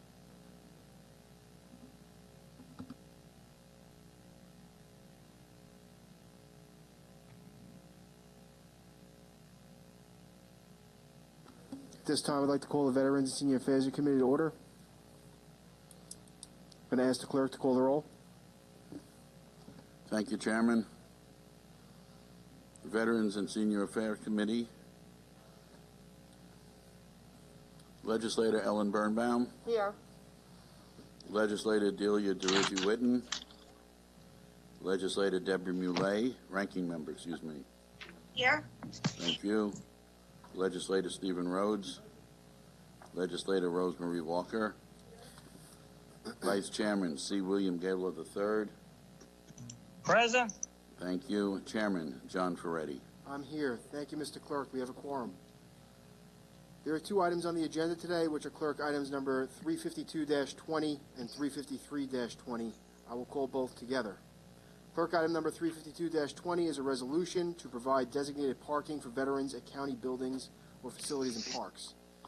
Items 353-20 is a resolution to establish discounts for the Department of Parks, Recreation, and Museums for individuals that hold a New York State Lifetime Liberty Pass. These are veterans with a 40% or greater service-connected disability. May I have a motion? Moved by Legislator Gaylor, seconded by Legislator Rhodes. The items before us, Legislator Gaylor, would you like to offer a brief statement on the items? Thank you, Chairman Ferretti. Can you hear me? We can hear you, Bill. Okay, excellent. Thank you. So I'd just like to point out a couple things. First of all, it's Veterans Day, and I'd like to recognize all the veterans in Nassau County who have served this great nation and served our great county. So God bless all our veterans, first of all. You know, Nassau County is a population with 1.3 million people and one of the largest, if not the largest, veteran populations that in the county within the nation. We've got over 45,000 veterans in Nassau County, and each and every one of them deserves a whole lot of respect and a whole lot of support from us. And so today we're proud to join with my fellow legislators to announce two new pieces of legislation to support those who served our nation. And these bills, first of all, the first one creates a veterans-only parking spot in all Nassau County buildings, parks, and facilities, parking lots. So the new law would require the Office of Public Works to provide at least 2 spots for veterans-only parking at all county-owned facilities and buildings. The second bill creates discounts at county-run facilities for veteran holders of New York State's Lifetime Liberty Passes. So the New York State Lifetime Liberty Passes provide disabled veterans with free or discounted use of facilities run by the state. So very similar to what the state already offers to our disabled veterans. I'm proposing that we do the same. And so these are just some common sense measures that will help show our appreciation for those who have served our nation and continue in our commitment to honoring their service and sacrifice. So I'd like to thank you, Chairman, for the opportunity to speak. And I hope my fellow colleagues join me in passing these two bills today. Thank you. Thank you, Legislator Gaylor. This is absolutely a great proposal, and we thank you for putting it forward. And of course, being a distinguished Lieutenant Colonel in the Army yourself, we thank you, of course, for your service as well. As these are legislative items, we do not have anyone here from the administration. However, between now and the full legislature, if any member of this committee or the legislature lets us know if they would like an administrative or personnel here, we will make those arrangements for the full legislature.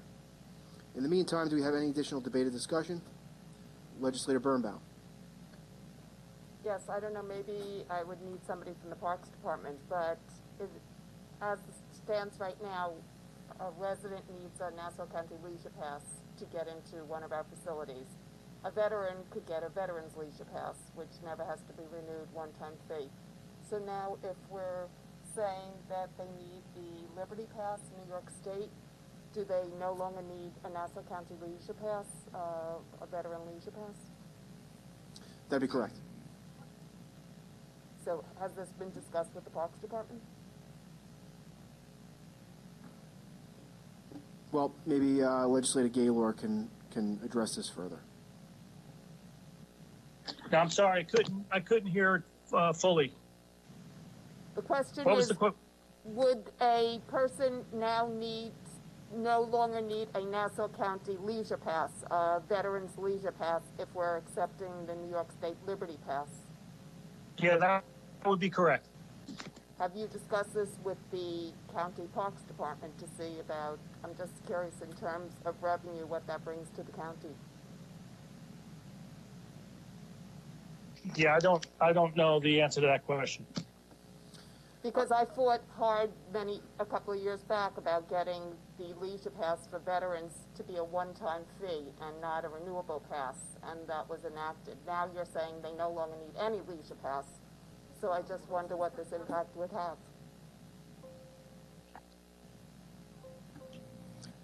The answer is correct. You're correct. The issue for us is not revenue when it comes to honoring and supporting our veterans, especially those with a 40% disability. So that is not something that's been considered, and we don't feel it needs to be. This is something we need to do for those who fought for our country. Okay, so the Liberty Leisure Pass is only for veterans with a 40% disability. Correct. Disabled veterans, correct. Disabled veterans, so all other veterans this would not apply to, only those who have this pass. Okay, and the first resolution was just designating 2 parking spots at every county facility to be for veterans? Correct, And yes. that would have to be Nassau County residents to get into these parks. Can you repeat? I'm sorry, there are 2 parking spots at every county. What is your question? And the veteran would have to be a Nassau County veteran. It would have to be, no, it would have to be a veteran, someone who served this country. Well, to enter one of our parks, this is not the second part to be the Liberty Pass, this is just the first part. So the one with the 2 designated spots, any veteran could show a veteran ID and they could get into the park for free and use the parking. Sure. Those 2 spots. We're talking about the parking spots, right? Yes. Yes, the 2 parking spots, yes. Does not have to be a Nassau resident, correct. Okay. Any further comments from the legislature? Any public comment? Oh, I'm sorry. Couldn't see you, Legislator Walker. Just to go back to what Legislator Birnbaum was saying, because possibly that veteran that came in with the state pass, I forget what it's called already, they might not live in Nassau County and say they came to an event in Nassau County. They would still obviously be able to come into the park and could use one of those spaces. All our other veterans that don't fill in that category, they would be coming in with their leisure passes anyway. And it's not just parks, it's all over the county. So if they were here, there'd be 2 spots here for veterans or wherever. Is that Every single county building, anything related to the county, is that what you're saying? yes, County facilities, anything that's correct. a county facility. That's correct. Okay, and this For instance, the county clerk already got 2 spots designated for veterans. So our parking lot, same thing, any parking lot. Correct. Thank you. Okay. Did I miss anybody? Any other legislators? Any public comment? Okay, there being none. All those in favor of passing these items, please signify by saying aye. Aye. All those opposed? Okay, the items pass unanimously. There's no other issues before, no other issues of business in front of this committee. May I have a motion to adjourn? So By moved. Legislator Walker, second by Legislator Birnbaum. All those in favor, signify by saying aye. Aye. Committee is now adjourned.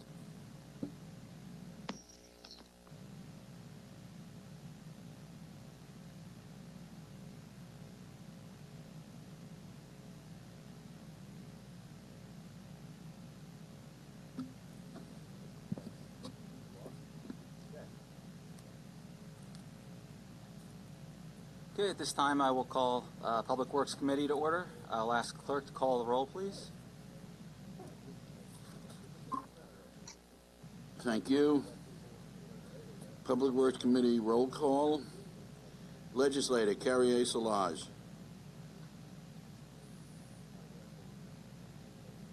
Legislator Solage.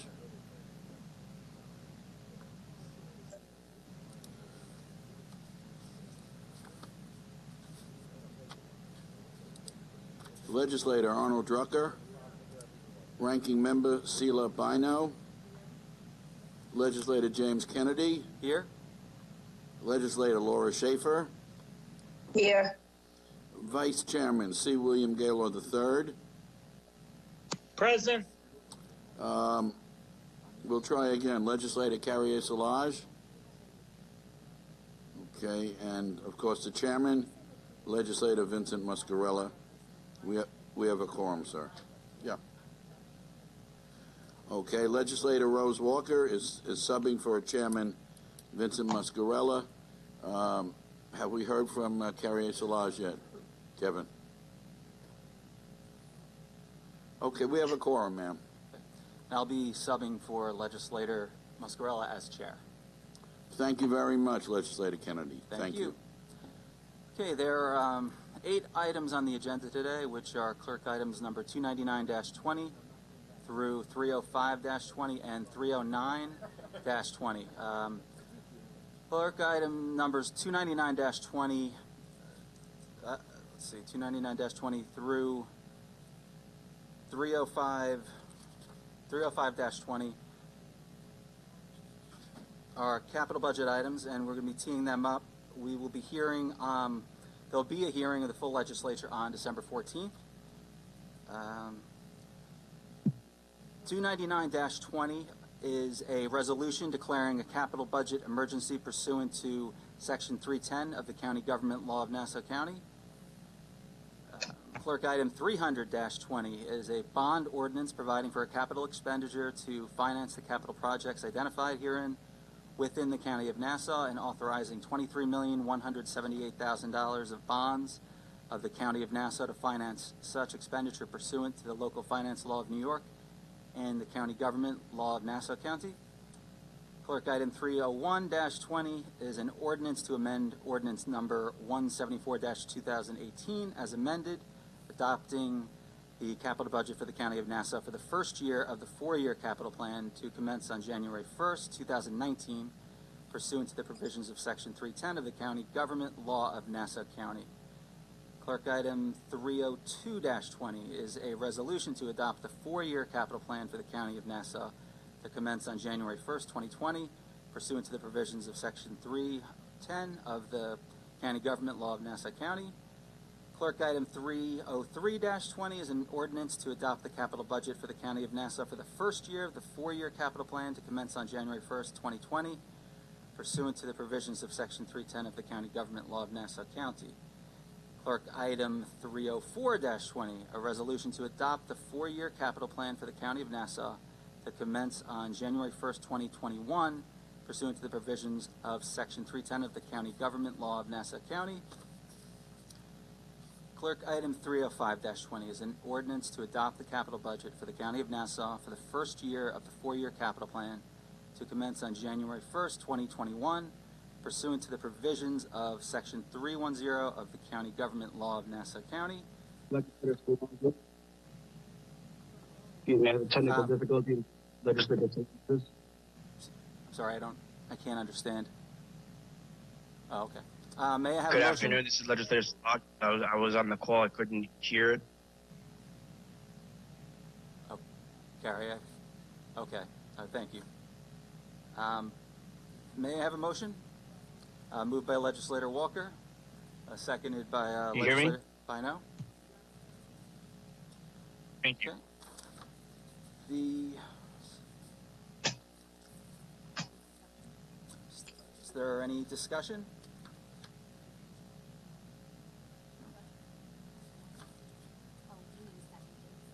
Oh, Legislator Bino is a second, sorry. Okay, we have a vote. Oh.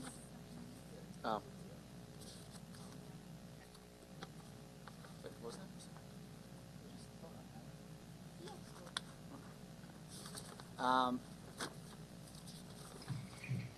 All those in favor, say aye. Aye. All those opposed? Okay, vote is unanimous. The other clerk item,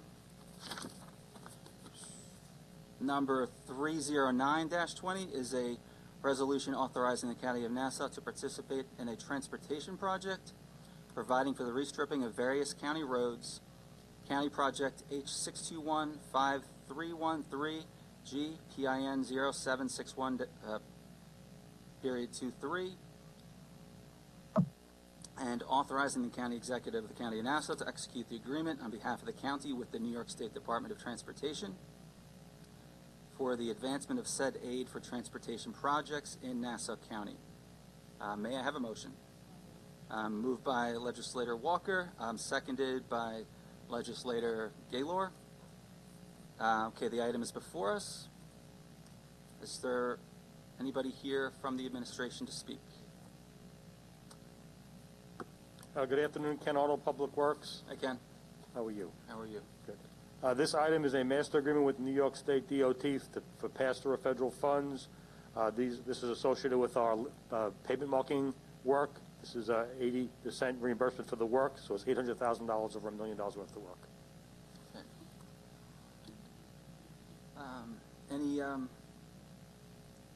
Any debate or discussion? Any public comment? Okay. All those in favor of passing this item, please signify by saying aye. Any opposed? Okay. The item passes unanimously. There's no business in front of the committee. May I have a motion to adjourn? Moved by Legislator Walker, seconded by Legislator Drucker. That's it, right? All those in favor? Okay. Thank you. This committee is now adjourned. Okay. We'll move on to health is next.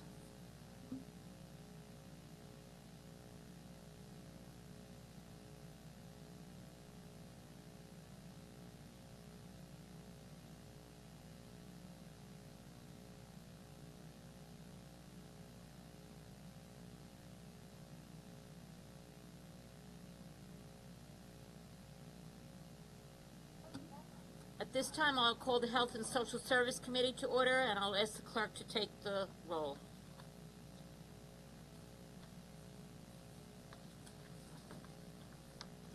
Thank you, Madam Chairwoman.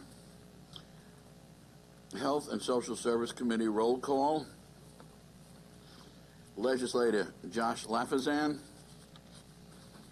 Here. Legislator Arnold Drucker. Ranking Member Delia DeRiggi-Whitten. Legislator C. William Gaylor III. Present. Legislator Laura Schaefer. Here. Vice Chairman James Kennedy. Here. Chairwoman Rosemary Walker. Here. We have a quorum, ma'am. Thank you. All right, there are 4 items on the agenda today. They're clerk items 318-20, 330-20, 331-20, and 340-20. Clerk item 318-20, it is an ordinance supplemental to the annual appropriation ordinance connection with social services. Items 330-20 and 331-20 are ordinances supplemental to the annual appropriation ordinance connection with the Department of Health, and 340-20 is an ordinance supplemental to the annual appropriation ordinance connection with Human Services. May I have a motion, please? By Legislator Kennedy, seconded by Legislator Drucker. So the items are before us. And we have for clerk item 318-20. Brendan Roach, Social Services. 31820 is our 100% funded positions grant for 2021. It funds DSS employees who work in Medicaid, employment, HEAP, and the SNAP units, who are 100% reimbursed by the federal and state governments. Okay, excellent. Do any of the legislators have any questions? Legislator Drucker. Thank you, Madam Chairwoman. How are you? Good, how are you? Does the Department of Health interact with CPS and DSS regarding suspected child abuse fatalities? I believe they do, but I can't give you a straight. I'd have to ask our CPS director. Could you get back to us? This grant does not cover CPS? No, I understand, but I'm Okay. just curious about that. Can you get back to us on that? Sure. Thank you.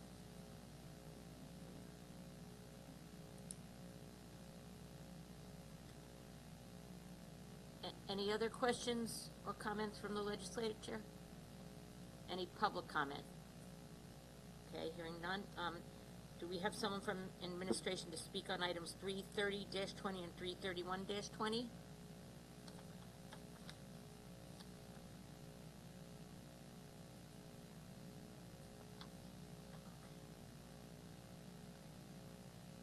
We have Ms. Mary Ellen Lorraine.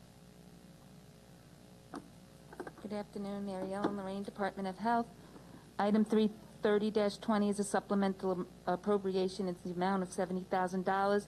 It's for our child fatality review team. This is 100% funded through New York State Office of Children and Family Services. This team reviews all deaths of children who reside and died in Nassau County where it was unexplained or unexpected. Does that answer your question, Legislator Drucker? Thank you, Madam Chair. I think that my question was really more pertaining to this item anyway. Yes, that does answer. So they do interact with each other and with respect to child abuse fatalities.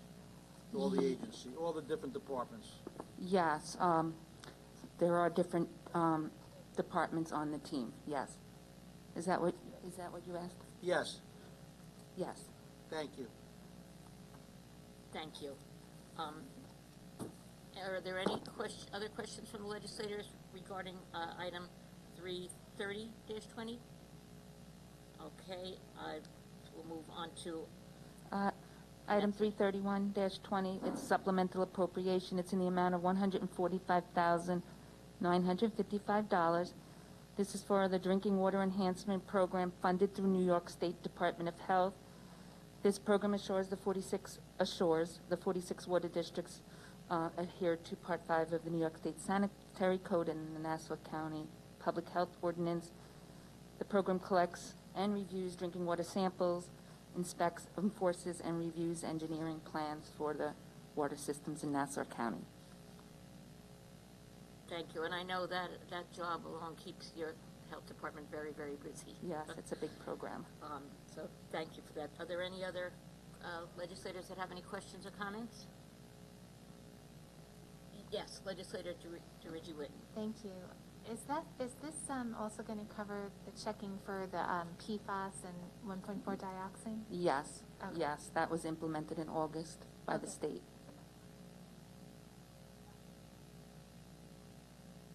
Good. Any other legislators have any questions? Okay, then any public comment? Okay, thank you. Thank you. And again, thank you for all you've done during this crazy time of COVID that we're all in. Thank you. Okay, clerk, item 340-20. Is anyone from the administration here for that?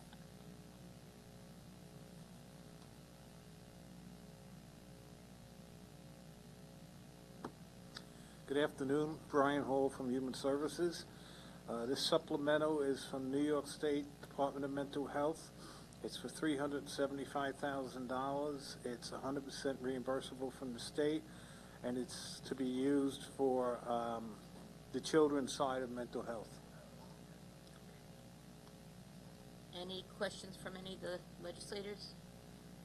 Any public comment? Okay, thank you. Hearing none, thank you very much. You're welcome. Okay, all those in favor of passing these 4 items signify by saying aye. Any opposed? Okay, these items pass unanimously. There's no other business before us. I just have to say it's nice that I feel like we're getting back to a little bit of normalcy and that many of our committee meetings are having meetings today. So I thank you all for being here. May I have a motion to adjourn? By Legislator Kennedy, seconded by Legislator Drucker. All those in favor of adjourning signify by saying aye. Okay, the committee is now adjourned. And next committee is Finance.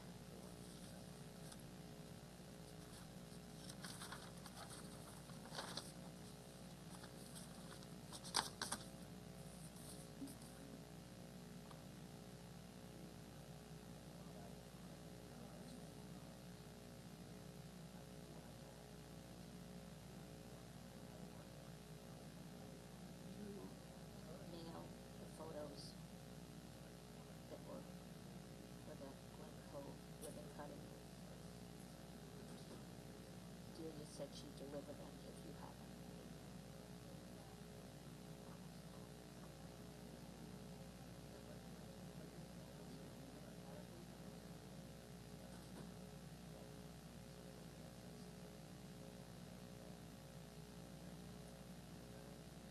Delia, I sent a message up to Joanne. I asked her, I said, did you send them? Because Delia said she'd deliver them if you haven't.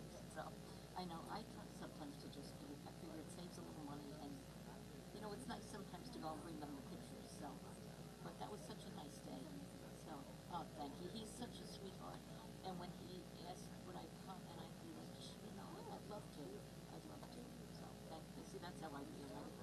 Do something special, it's nice to, so, yeah, you got it. And how is he doing? The restaurant's, oops, you know what?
Mr. Pulitzer, Thank you, Chairman. would you mind calling the roll, please? Not at all, thank you. Thank you. Finance Committee roll call. Legislator Joshua Lafazan. Here. Legislator Arnold Drucker. Thank you. Ranking Member Ellen Birnbaum. Here. Thank you. Legislator Rosemarie Walker. Here. Legislator Thomas McKevitt. Vice Chairman Vincent Muscarella. I am replacing him on this committee. Okay. That would be Rosemarie Walker. That would be Denise Ford. Oh, I'm so sorry, Ms. Ford. Please forgive me. And Chairman Howard Copel. I am here. We have a quorum. Thank you, sir. And since we have a number of consent items, and one of them is on the addendum, I'm going to call for a motion before we start to suspend the rules, and that is made by Ms. Birnbaum and seconded by Ms. Walker. All those in favor of suspending the rules, signify by saying aye. Any opposed? The rules are suspended. Okay, now I am going to call the consent items, and that would be number 299 of 20, 300, 301, 302, 303, 304, 305, 309, 318, 319, 328, 329, 330, 331, 334, 338, 340, 341, 342, as well as on the addendum number 346. And those items have been, oh, I'm sorry, there's one more in the second, two more. In the second addendum, those would be numbers 352 and 353. All of those items have been discussed by the majority and minority, and there's been an agreement that there's no further need for debate and discussion. Therefore, all those in favor of those items signify by saying aye. Aye. Are there any opposed to those items? Yep. All right, those Motion. I didn't have a motion. Okay, motion on those items made by Legislator Ford and seconded by Legislator McKevitt. All those in favor of all those numbers, all those items, signify by saying aye. Any opposed? All right, all those items, consent items, pass unanimously. I'm going to call the first four items last, since they're going to require executive session. So we'll start out with number 295, which is a transfer of appropriations.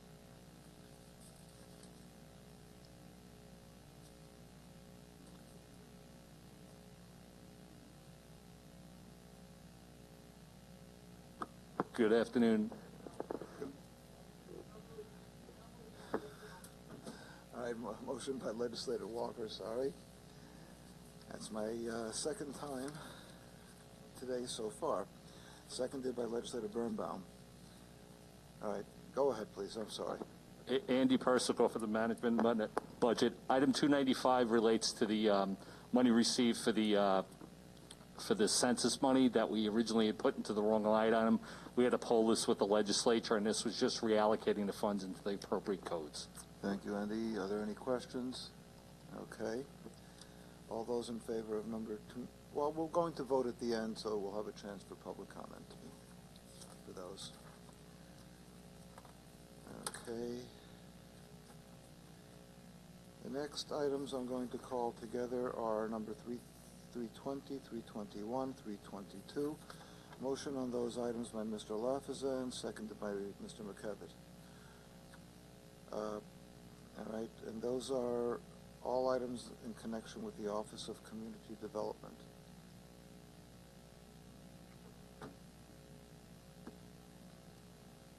Good afternoon. Kevin Crean, Director, Office of Community Development. These three items are all related to the supplemental appropriations related to two federal grants administered by our office. These are additional funds authorized under the Federal CARES Act. This is the second, it's called the third round, but this is the second round of funding that Nassau County received an allocation for. The first round of funding under this, of these appropriations were approved by this body back in April. So this is a second supplemental award received over the last couple of months. All right, and there's no matching funds, right, that we need to, the county... No matching funds, okay, correct, fine. no matching funds. Okay, thank you, sir. Yes, go ahead, Legislator Brumbaugh. These are going to be distributed to local governments, you said, right? Not completely. Some of these funds will be utilized in-house. Some of these funds will be distributed to local nonprofits.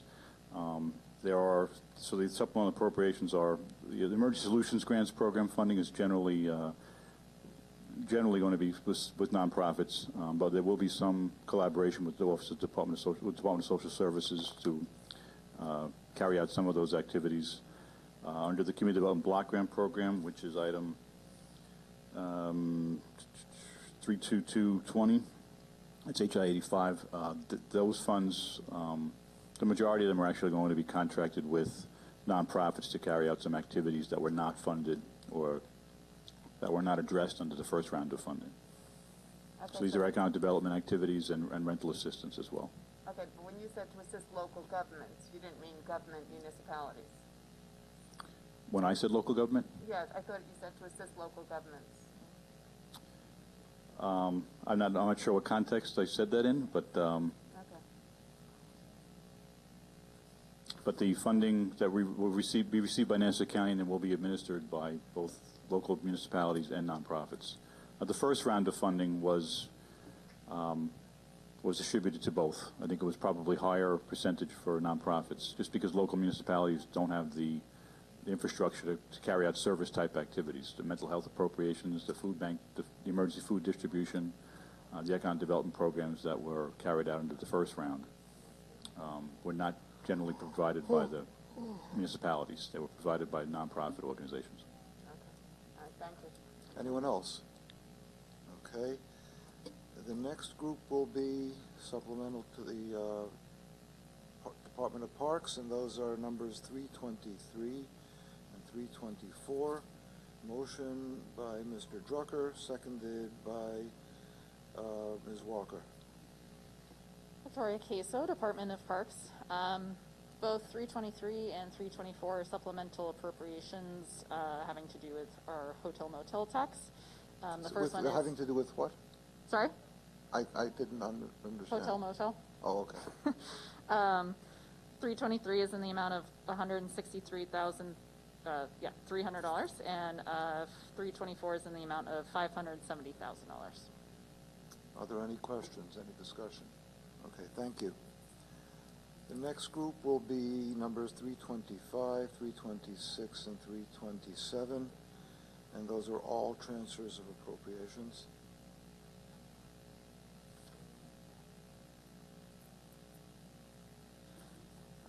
Good afternoon, Mary Ellen Lorraine, Department of Health. We don't have a motion Oh, yet. I'm sorry. sorry, forgive me. And that is moved by Mr. Drucker once again, and seconded by Mr. Lafazan. Go on, please. Good afternoon, Mary Ellen Lorraine, Department of Health. Item 325 is a board transfer. It's in the amount of $1,514. This does not have any impact on the budget. It's to maximize one of our New York State grant-funded programs. Go ahead, please. Okay, item 326 is also a board transfer in the amount of $403. Again, this has no impact on the budget. It's just to maximize state grant reimbursement. And you've got one I last. don't have the other one. You don't have the other one. Is there anyone here on 327? Yes, good afternoon, members. Doug Landsman, Nassau Probation. Item number 32720 involves a requested transfer from our GIVE grant. We have excess travel due to the COVID pandemic, and we also have excess equipment that was not utilized. So we'd like to transfer these monies back to our AA salary line so we can maximize our grant. There's no problem with the budget. It's net neutral. Okay, thank you. Any debate or discussion on those three items? Okay, thank you. Thank you. The next two are 335 and 336, which are supplemental with the Office of Management and Budget. That motion is made by Legislator Ford and seconded by Legislator Lafazan. Randy. Andy Persick, Office of Management and Budget. 335 and 336 are the distributions from the New York State ILS for distribution years 2 and 3 in the amount of $537,731. These are annual recurring grants, or distributions, I should say, as a result of the Hurrell Herring Act that New York State ILS distributes to Legal Aid Society and 18B over in the Bar Association. And it's part of our original budget. Yes, these are grants. These are part of the grant budget for ILS. I meant this was part of our budget we anticipated. Yes. Okay. That's correct, Legislator. Thank you. Any debate or discussion? Thank you. Thank you. Next is 343, which is this is with respect to authorizing a filing of a plan for federal assistance with the federal HUD. And motion is made by Ms. Walker and seconded by Ms. Ford. 343. Sorry, Kevin Crean, Director, Office of Community Development. This item is a substantial amendment to Nassau County's fiscal year 2019 action plan that was filed with the U.S. Department of Housing and Urban Development. This amendment is a requirement to receive the additional funding and distribute the additional funding received under the CARES Act, which were under the supplemental appropriation items I just spoke about. So this is an additional $9.5 million under the Community Development Block Grant Program, COVID Round 3, and $10.6 million under the Emergency Solutions Grant Program, COVID Round 3. The COVID round, the county received allocations under these two programs under the first round of CARES Act funding that was approved by this legislature back in the spring. Those funds are, the bulk of them are allocated already. This second round of funding is requested now. This amendment will go forward to HUD so that those funds can be allocated to meet additional unmet needs. Any legislators have any questions or discussion? Okay, thank you. Thank you. 344 is authorizing a grant agreement with Parks, Recreation, and Cornell Cooperative. And motion on that is made by Ms. Ford and seconded by Mr. McKevitt. Victoria Queso, Department of Parks. This is a hotel motel grant agreement in the amount of $40,000 for Cornell Cooperative Extension in Nassau County for ongoing programming at East Meadow Farm. Any questions, debate, or discussion? Okay, thank you. The next one is on the addendum, and that would be number 347, which is authorizing additional pay for certain officers and employees of the Office of Housing. And motion is made by Mr. Drucker and seconded by Mr. Lafazan. Good afternoon. Kenita Pettis, Director of Housing. Soila Ziegler, Finance from Housing. Go ahead, please. Okay. These funds are 100% reimbursable. These funds does not impact the county's budget. The money, these funds are will be used and must be spent by 12/31 from the state for from the CARES Act. And part of the money, $130,000, will be used for a contract to scan all our files, which we have almost 5,000 files in our office. And the $23,000 will be used for the software from IT. And then the other money, the $6,000 and $3,000, $9,000 will be used to reimburse or to pay for overtime. Nassau County Office of Housing has acquired the town of Hempstead Section 8 vouchers. We received those vouchers in August. We had to get them into the system, that's our system that's connected to New York State, and we had to do it off hours. because we had to do our regular work and we were not allowed to hire anyone, so we had to use the staff that we have and work overtime. And the state paid for the overtime. So do you have anything more? Anything sorry? more? Either of you? Any I'm more sorry. items? No, this No, item is I'm on asking if finance and you're- rules. No, I meant, I don't want to interrupt you. Are you done?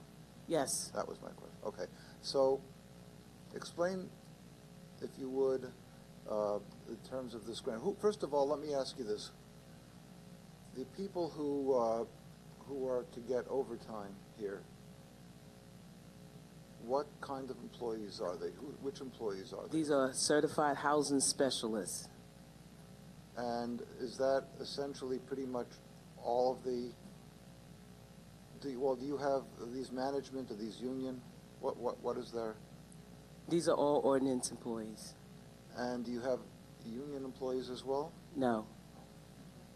And are there any people who are getting who worked overtime beyond the ones who are scheduled to receive this payment? No. So essentially, everyone who worked overtime for this program would be covered under this? Yes. Okay, fine. I understand. Okay. Yes, Ms. Birnbaum. So would you say the amount you will be receiving from CARES is sufficient for your needs? Yes, it is. Thank you. We have completely Anyone else? budgeted just the amount that we have received. We are not going to go over it or exceed any, any amount. All right. Any other? Yes, Ms. Walker. So the amount of overtime worked out to be exactly the amount of money you got? I would like to say that it's precisely, maybe less, but not to the exact penny, but we're not going to go over that. Okay, and is this job normally only done by the housing specialists who are all ordinance employees? None of them are union employees? No. Okay, and I know Legislator Coppell did ask, but none of our other employees anywhere across the board had to work overtime and were not compensated? No. Okay, thank you. You're welcome. Okay. Anyone else? Ms. Ford. So it's just, you'll just be getting pay. This is no, you're not accruing any time, to be used toward any days off. It's just strictly a monetary overtime. And as you indicated that this work had to be completed by a certain date, where are we with the work? Is it completed, or is this going to? Well, we have already uploaded and entered all the files that we received from the town of Hempstead into our system. We have now just about 5,000 applications of wait lists that we have to enter into our system. But it's not going to exceed the amount that's allocated here. And considering that you're getting more work, I mean, you have a lot more work that's going to be on your plate. We are overworked, I'm sorry to say. We are overworked in housing. We don't have a... Don't I know it. Are there enough employees to be able to handle this once all of this data has been inputted and then we go into 2021? That's a good question. The housing specialists, we have 5, and they have a heavy caseload, more than any other local administrator in the state of New York. But we're making it happen until we're able to hire another housing specialist and a clerk, maybe. I think it's something that we need to look into, only because, the people that you are working with and you are serving happen to be a lot of our poor, many of them quite possibly could be maybe uneducated, whatever, and they look to you for guidance. Well, we do it's get not just a matter of click on a keyboard and you're done with them. I'm sure that it takes a lot of conversations. We get a lot of calls from the constituents in the LD regarding Section 8, and a lot of them now are calling, they're transferred from the town of Hempstead into our system, which it's totally different from the way they were doing things in the town of Hempstead. We are governed by the state of New York administrative plan, and it's a little bit more detailed, and we have strict rules to follow. So we acquired 100 and some odd vouchers 243 active vouchers. They also have an extensive wait list, and we did not get the employees to go along with those vouchers, so, but we're making it happen. It's a big undertaking. It It really is. and truly is. And I'm sure that a lot of your calls may be from people who have been transferred. They're so afraid that, heaven forbid, their voucher gets lost. That's right. Okay, and I can understand. So I think that this is something that we have to look as a legislature to see with this department, that this is something that really poses to be an emergency in my mind, because we Yes. cannot let anybody fall through the cracks. Housing is so important to them. Yeah, in addition, from the state, we did receive money, we came before you before, for securities money, deposit money to help people move. Yes. And a lot of them coming over from town of Hempstead, they had to move, and we have a shortage of housing as it is here in Nassau Right. County who accept Section 8. So we have a lot of people with vouchers and no place to live. Do you also then handle the complaints, like when, because I know by law, if somebody has an apartment to rent, and a person goes and they say, I'd like to have that apartment, and you correct me if I'm wrong, because I could be wrong. So I have an apartment, I'm going to rent it, and you come to me and I'm like, okay, you can have the rent, it's going to be, $2,000 a month, and then you say, I have a Section 8 voucher, which is going to pay $1,300, I'll pay you the additional $700. Isn't it by law that the landlord must still accept you, even with the Section 8 voucher? They're supposed to accept it, yes. Now, is it your department that follows up on that, or is that another department? Well, it's another department, only because we're not housing locators. Yeah. We just administer the Section 8 voucher, and it's up to the voucher holder to find the housing. But our department, we have the housing inspectors who will inspect the unit. Right. And then we also have payment standards set by the state, the amount of money that we will allow, that we will pay for a certain unit size. So if it's a 2-bedroom, it's probably 1,800 or 20, I don't have the exact numbers, but we cannot exceed that amount, and we will not allow the tenant to pay the difference on the side, because if they could pay the difference, then where are they getting that income from? Right, they So have to justify. They have to justify. We have to. We have so many issues housing, but soon as we're able to get approved for our work number, we have to verify employment, and for all the participants over 18 if they're employed. So there's a system that when we put in the Social Security numbers, we can determine if they're working, if they're not reporting the income. So all of that's considered. So there's a lot that goes into it before we give out a Section 8 voucher. I know the undertaking. It's a lot. It really is, and I have to commend you, really, because And we also I know have- that always working with Thank you. your office, because I've had people with Section 8, and Yes. I know with the housing inspectors, they have to go out when somebody wants an apartment. You have to make sure it's good, and if the That's right. landlord didn't do the right thing, they got to fix it. They got to go back, and the people They have 20 days to correct it. Oh yes, That's right. don't we? I've been I there, not know. in your shoes. I Your have not office. walked a mile in your shoes, but I know that your response has always been, very good, and I thank you.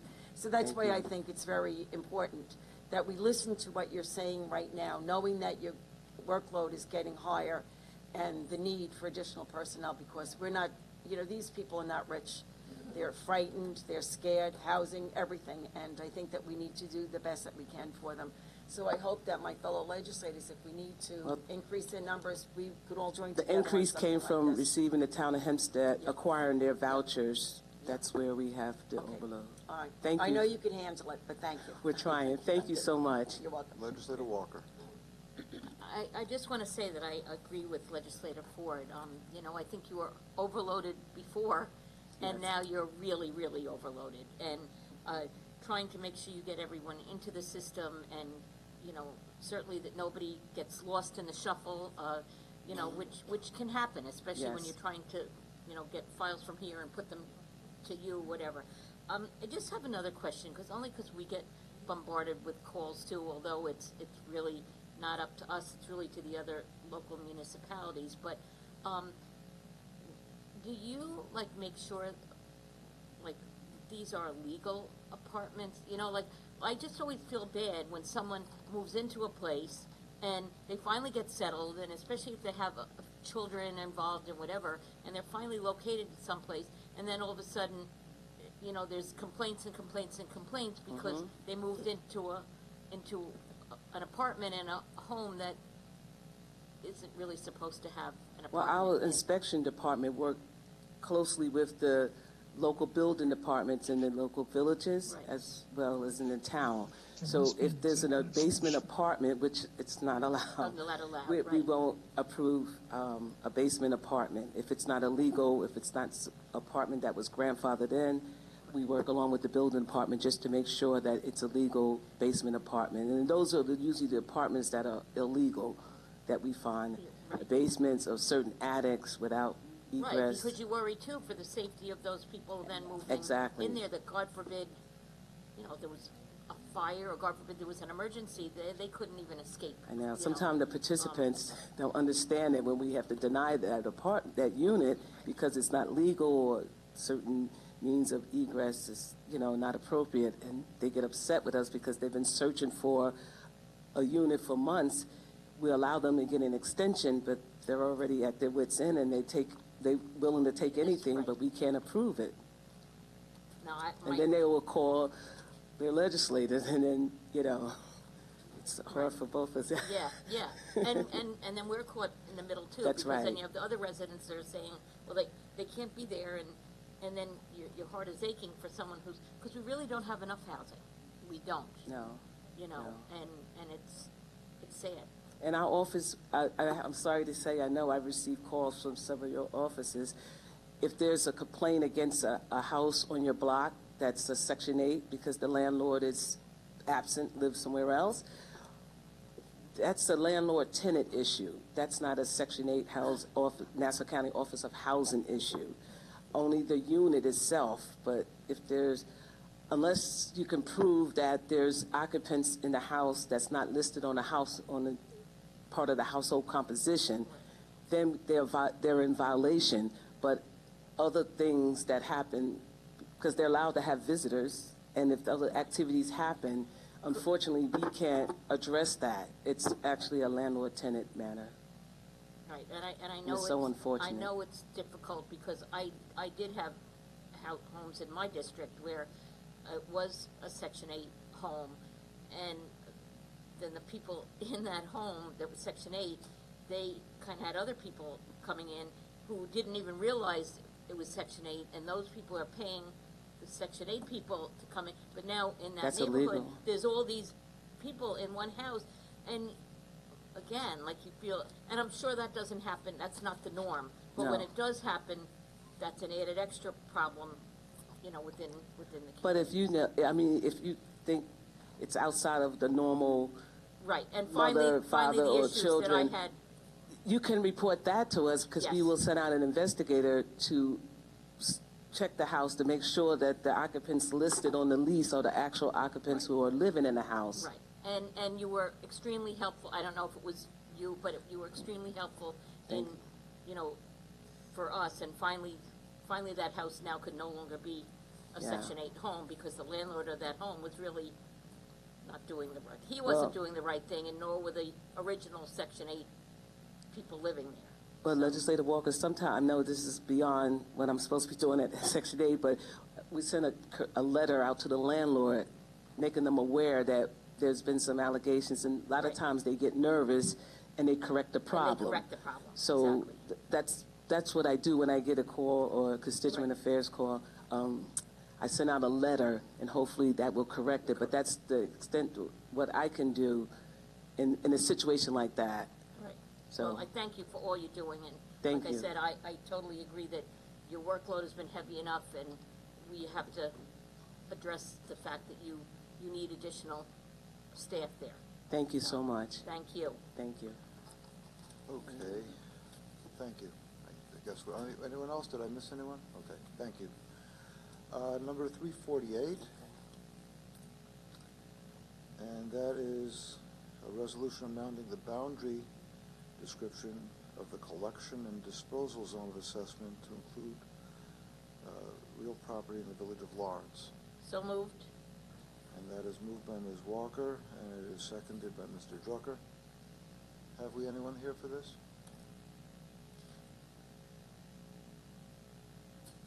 I would imagine this is part of that settlement.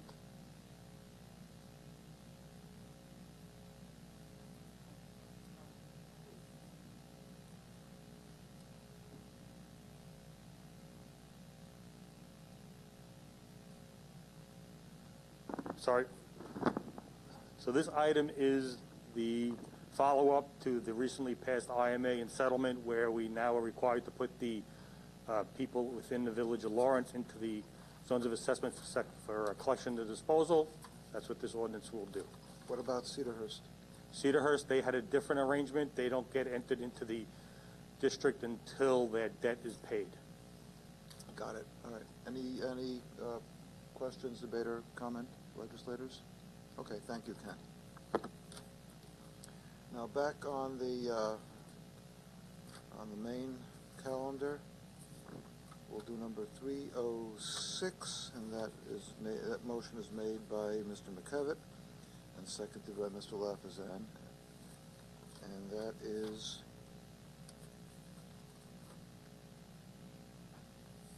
directing the treasurers to pay supervisors certain funds. Go ahead, please.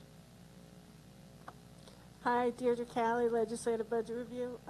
The resolution before you contains the mortgage recording tax collection reserves from October 1st, 2019 through September 30th, 2020, as well as the July 1, 2020 through September 30th, 2020 quarterly allocation. Today, $31.9 million is being distributed to the towns, villages, and cities located in Nassau County. That's up $26.8 million from the same quarter last year. Thus, the quarterly collections have increased 18.9%, or roughly $5.1 million. On a year-to-date basis, collections have risen 19.5%, inclusive of all quarterly and reserve payments. I'm available for any questions you may have. Any questions? Any comment? Okay, thank you. Okay, now I'm going to call 4 items together, the last 4 items, and then we'll have a motion for executive session. Number 282 is McCarthy against the county. 283 is Hayes versus the county. 284 is Gleason versus the county. And 285 is Behr, B-E-H-R versus the county. And that motion is made by Ms. Walker and seconded by Ms. Birnbaum. Motion for executive session by Mr. McKevitt, seconded by Mr. Drucker. All those in favor of executive session signify by saying aye. Any opposed? Members of the Rules Committee are invited as well.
All right, we're back in session. I just want to ask the clerk's office, there was no one here. I think we voted on all the other items besides those four. Did we? We didn't. Okay, fine. Okay, all right. That's fine. On 282 of 20, which is the McCarthy versus the county case, Mr. McKevitt makes a motion to table, seconded by Mr. Drucker. All those in favor of tabling that item, say aye. Aye. Any opposed? Okay, that item is tabled. And on the rest of the items that we've called, is there any public comment? Hearing none, I'm going to ask for a vote on all those items. All those in favor of those items, please signify by saying aye. Any opposed? All right. Mr. Lafazan makes a motion to adjourn, seconded by Ms. Walker. All those in favor of adjourning? Aye. Any opposed? All right, we're going right into rules, I believe. We'll definitely go right back to rules. You don't want to stick around, Dave? Okay, we have a number of items that the majority and minority have consented will be called together. They were debated and discussed in previous committees.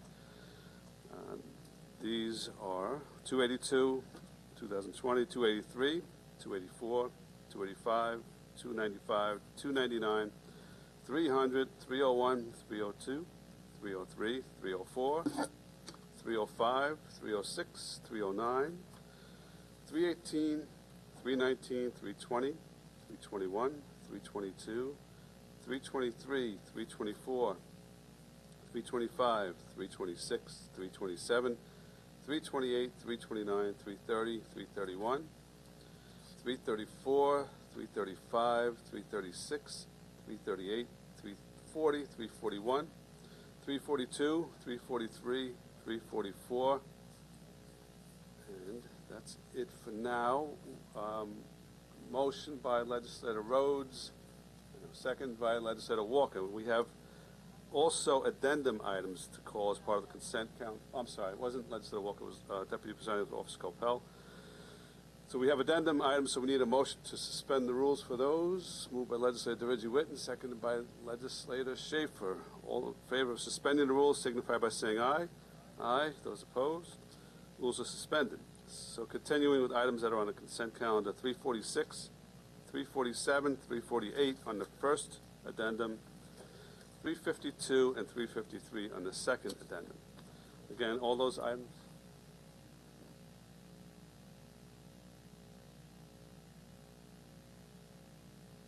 All right. I am going to withdraw actually 282, which was just tabled in the Rules Committee. So that is not part of the items that are part of the consent calendar. As to all the rest of the items that I just called, there was they went through committees a few moments ago. Again, it's been agreed by the minority and majority that these can be passed through today to the full legislature. So any public comment on those items? All in favor signify by saying aye. Aye. Those opposed? Carries unanimously. Now, just to the rules only items. 310 of 2020, a resolution authorizing the county executive to execute an intermunicipal agreement with the Village of New Hyde Park in relation to a project to procure and install an emergency generator and related items. I'll make that motion. Moved, seconded by Legislator Rhodes. Any debate or discussion? Any public comments? All in favor signify by saying aye. Aye. Those opposed? Carries unanimously. 317 is a resolution authorizing the adoption of the retention and disposition schedule for New York local government records. Moved by Legislator Bino, seconded by Legislator DeReggie Whitten. Mr. Butler from the Clerk's Office. Good afternoon. Patiently waiting all day. Yes. John Butler, Fiscal Officer, Nassau County Clerk Maureen O'Connell's office. The item before you formally adopts New York State's Record Retention Schedule, LGS-1. New York State Archives, a division of the Department of Education, revised the schedule for all municipalities and local governments across the state. The last schedule was adopted back in 1990 and is set to expire 12/31/20. The new schedule requires adoption by this legislative body in order to take effect on 1/1/21 and comply with state law. The new schedule incorporates updates and revisions from the old schedule and merges it together with other municipalities across the state. Without adoption, the county has no legal basis to destroy records. The county would also be ineligible to apply for New York State archive grants. The Records Management Division of the County Clerk's Office has requested county agency heads to identify and update their records access officers. These officers will be trained by Records Management on the use of this new schedule after adoption by this body. Okay, thank you, John. Any questions or discussion? None. All in favor signify by saying aye. Aye. Those opposed, thanks. 333 of 2020 is a resolution authorizing the county executive to execute an intermunicipal agreement with the town of Hempstead in relation to providing lifeguard services at Nickerson Beach.